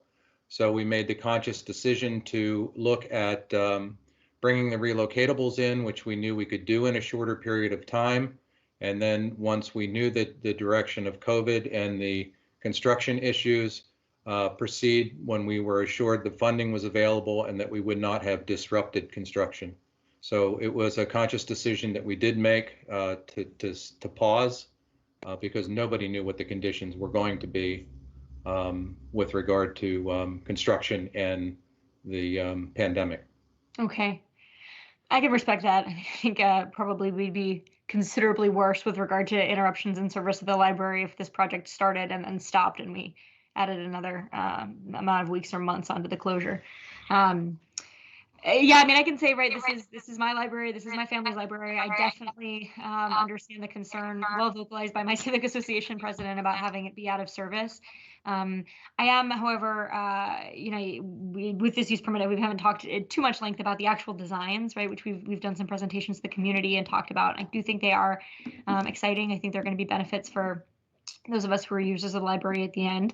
And I am hopeful that it will proceed expeditiously and perhaps even ahead of schedule in its reopening. Thank you. Mr. Dorsey, I see your hand up. And you're muted. Yeah, I think you're not. Mr. DeFerranti was first to put that hand up. So. Oh, all right. I actually didn't see it. Mr. DeFerranti, please go ahead. I just, can you just confirm for me, Mr. Chambers, that you've thought about whether we could go before August, you could go before August 2nd, and that's just not possible. Is that right? As I said, we've been coordinating with the library. The library staff will not have things cleared out of the library at this point in time until at the latest, the end of July. That is where the date is right now. We were actually looking at an earlier start date, but there was no way they felt they could get everything safely out of the space until then. So we are trying to expedite the start as quickly as possible, and it is a partnership with the library and the county on trying to get this pulled together and done as quickly as possible, because we don't want disruption. And I can say since the process started, the library has been a priority, and how we maintain that and how we coordinate with the library and making it a better facility. And it's a partnership between us to make it a better facility for both schools and the library. And that's always been the #1 focus. Great, that's very helpful. And just, I think you mentioned it, but that helps clarify that it's really the library materials being out that leads to that end of July. And I'll leave it to the manager and you at an administrative and a staff leadership level to finalize. But that's very helpful to know. Thanks. Thank you. Now, Mr. Dorsey. Thank you, Madam Chair. So, Mr. Chambers, I'm curious if what we're approving today in terms of the position of the relocatables and all of the other contingencies, how much are they impacted if there's a different operating plan for APS come fall in terms of how you're delivering education? Can any of this that we're presenting, that we're considering and presenting to the public today, could that change materially? I don't foresee any changes coming. I think with regard to opening school, at this point in time, we are planning on opening in the fall. We don't know what that configuration, whether it's virtual, whether it's in person, whether it's a mix of in person, and all of that is being reviewed. But I can say we are currently looking at how do we do social distancing within classrooms, and how do we lay those classrooms out, and how does that affect capacity? I don't see physically the building and the construction and the relocatables, any of that changing as we move forward. How many students actually are sitting in there at one time, that may change. I hope that answers the question. Thank you. Thank you. All right. And I had a question. I think it's for Mr. Lamb, actually. You mentioned the possibility of, I think, using a bookmobile or something to provide some sort of services, continuation of services, Mr. Lamb. Did I hear you correctly? Yeah, so we've been coordinating with the library on this. And the bookmobile does, it may be a possibility as long as social distancing can be maintained by staff and patrons. But that still remains to be determined if that is achievable. Okay, thank you. All right. We have a motion. We have a second, I think. Any more comments? I see hands still up. Mr. DeFranti, Mr. Dorsey, are those old hands or new hands? Old hands. Old hand. Old hands. We're all old hands. All right. Is everybody ready to go ahead and vote at this point? All right. I'm ready to approve this as well. All right. All in favor, please say aye. Mr. DeFranti. Aye. Ms. Crystal. Aye. Mr. Dorsey. Aye. Ms. Garvey. Aye. All right. Motion passes 4-0. And thank you all very much. And hopefully this will be done expeditiously. And we will find some ways to use bookmobiles and others to at least provide some services for the community there. Thank you. All right. Duration. Thank you. I think we are ready now for, I believe we have, Madam Clerk, one additional item on our agenda. Mr. Schwartz, I see you there. Yeah, Madam Chair, the additional item is, what I'm asking is that the board take an action to take some CDBG and CSBG funds that were appropriated for the current fiscal year and reappropriate them into the fiscal year starting July 1. That way we can make sure not to miss a beat in using these funds towards our COVID response. Thank you. Thank you for that explanation. Colleagues, would someone like to make a motion to do that? So moved. I think that works. Our Mr. McIsaac will tell us if it doesn't. A second? Second. All right. Motion's moved and seconded, presented. Any questions or discussion for our manager on this particular item? All right. We're grateful to have the money. We're grateful to be able to use it. Thank you for giving us flexibility with this. I think we're ready to vote. Madam Chair, I feel like I just want to make a comment because this has been such a theme of the day is sufficient public comment and weighing of these things. And so I just wanted to note that this is a follow-on action to a pretty lengthy conversation that we had last month with regard to appropriation of these funds. And speaking of community impact, or community input and commission input, we were glad to engage the CIDSAC for their recommendations about how these funds would be allocated. So a public engagement did happen, and for anybody who would like to listen to how it went, last month's conversation I think would be the opportunity to do that. That's great, and it means some more funds, much needed funds that we need. Thank you. All right, all in favor, please say aye. Mr. DeFranti. Aye. Ms. Crystal. Aye. Mr. Dorsey. Aye. All right, Ms. Garvey. Aye. All right, motion passes 4-0. Thank you very much. All right, colleagues, I need to make a motion now to get us into closed session. So I will move that the county board convene a closed meeting as authorized by Virginia Code sections 2.2, 3711, A17, and 8 for the following purposes. 1, personnel matter involving the performance of an appointee of the county board.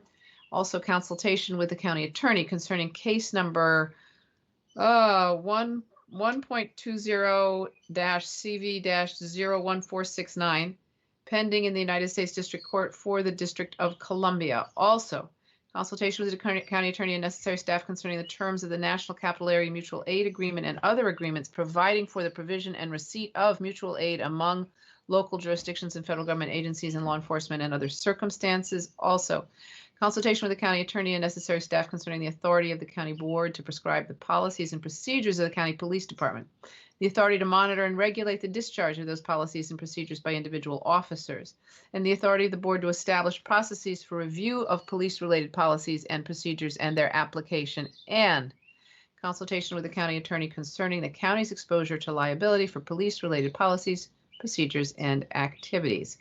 Do I have a second? Second.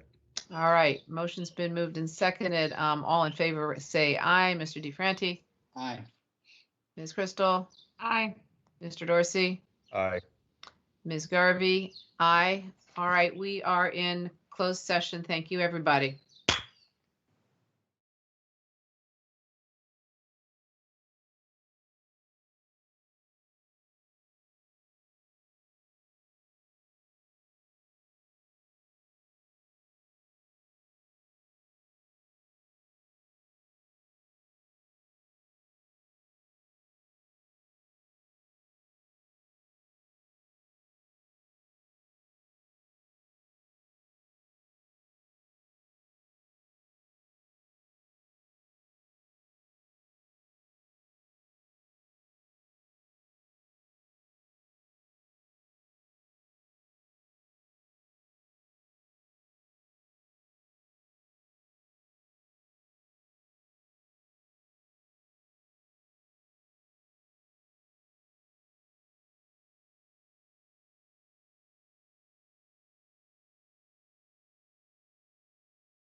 County Board is back in open session. Colleagues, I have a motion to make. I move that the County Board convene a closed meeting as authorized by Virginia Code Sections 2.2, 3711, 818, and 19 for the fall. Oops. Nope. Apologies. Apologies. I grabbed the wrong one. Let me try this one. I move, it takes me a while to realize what I'm reading.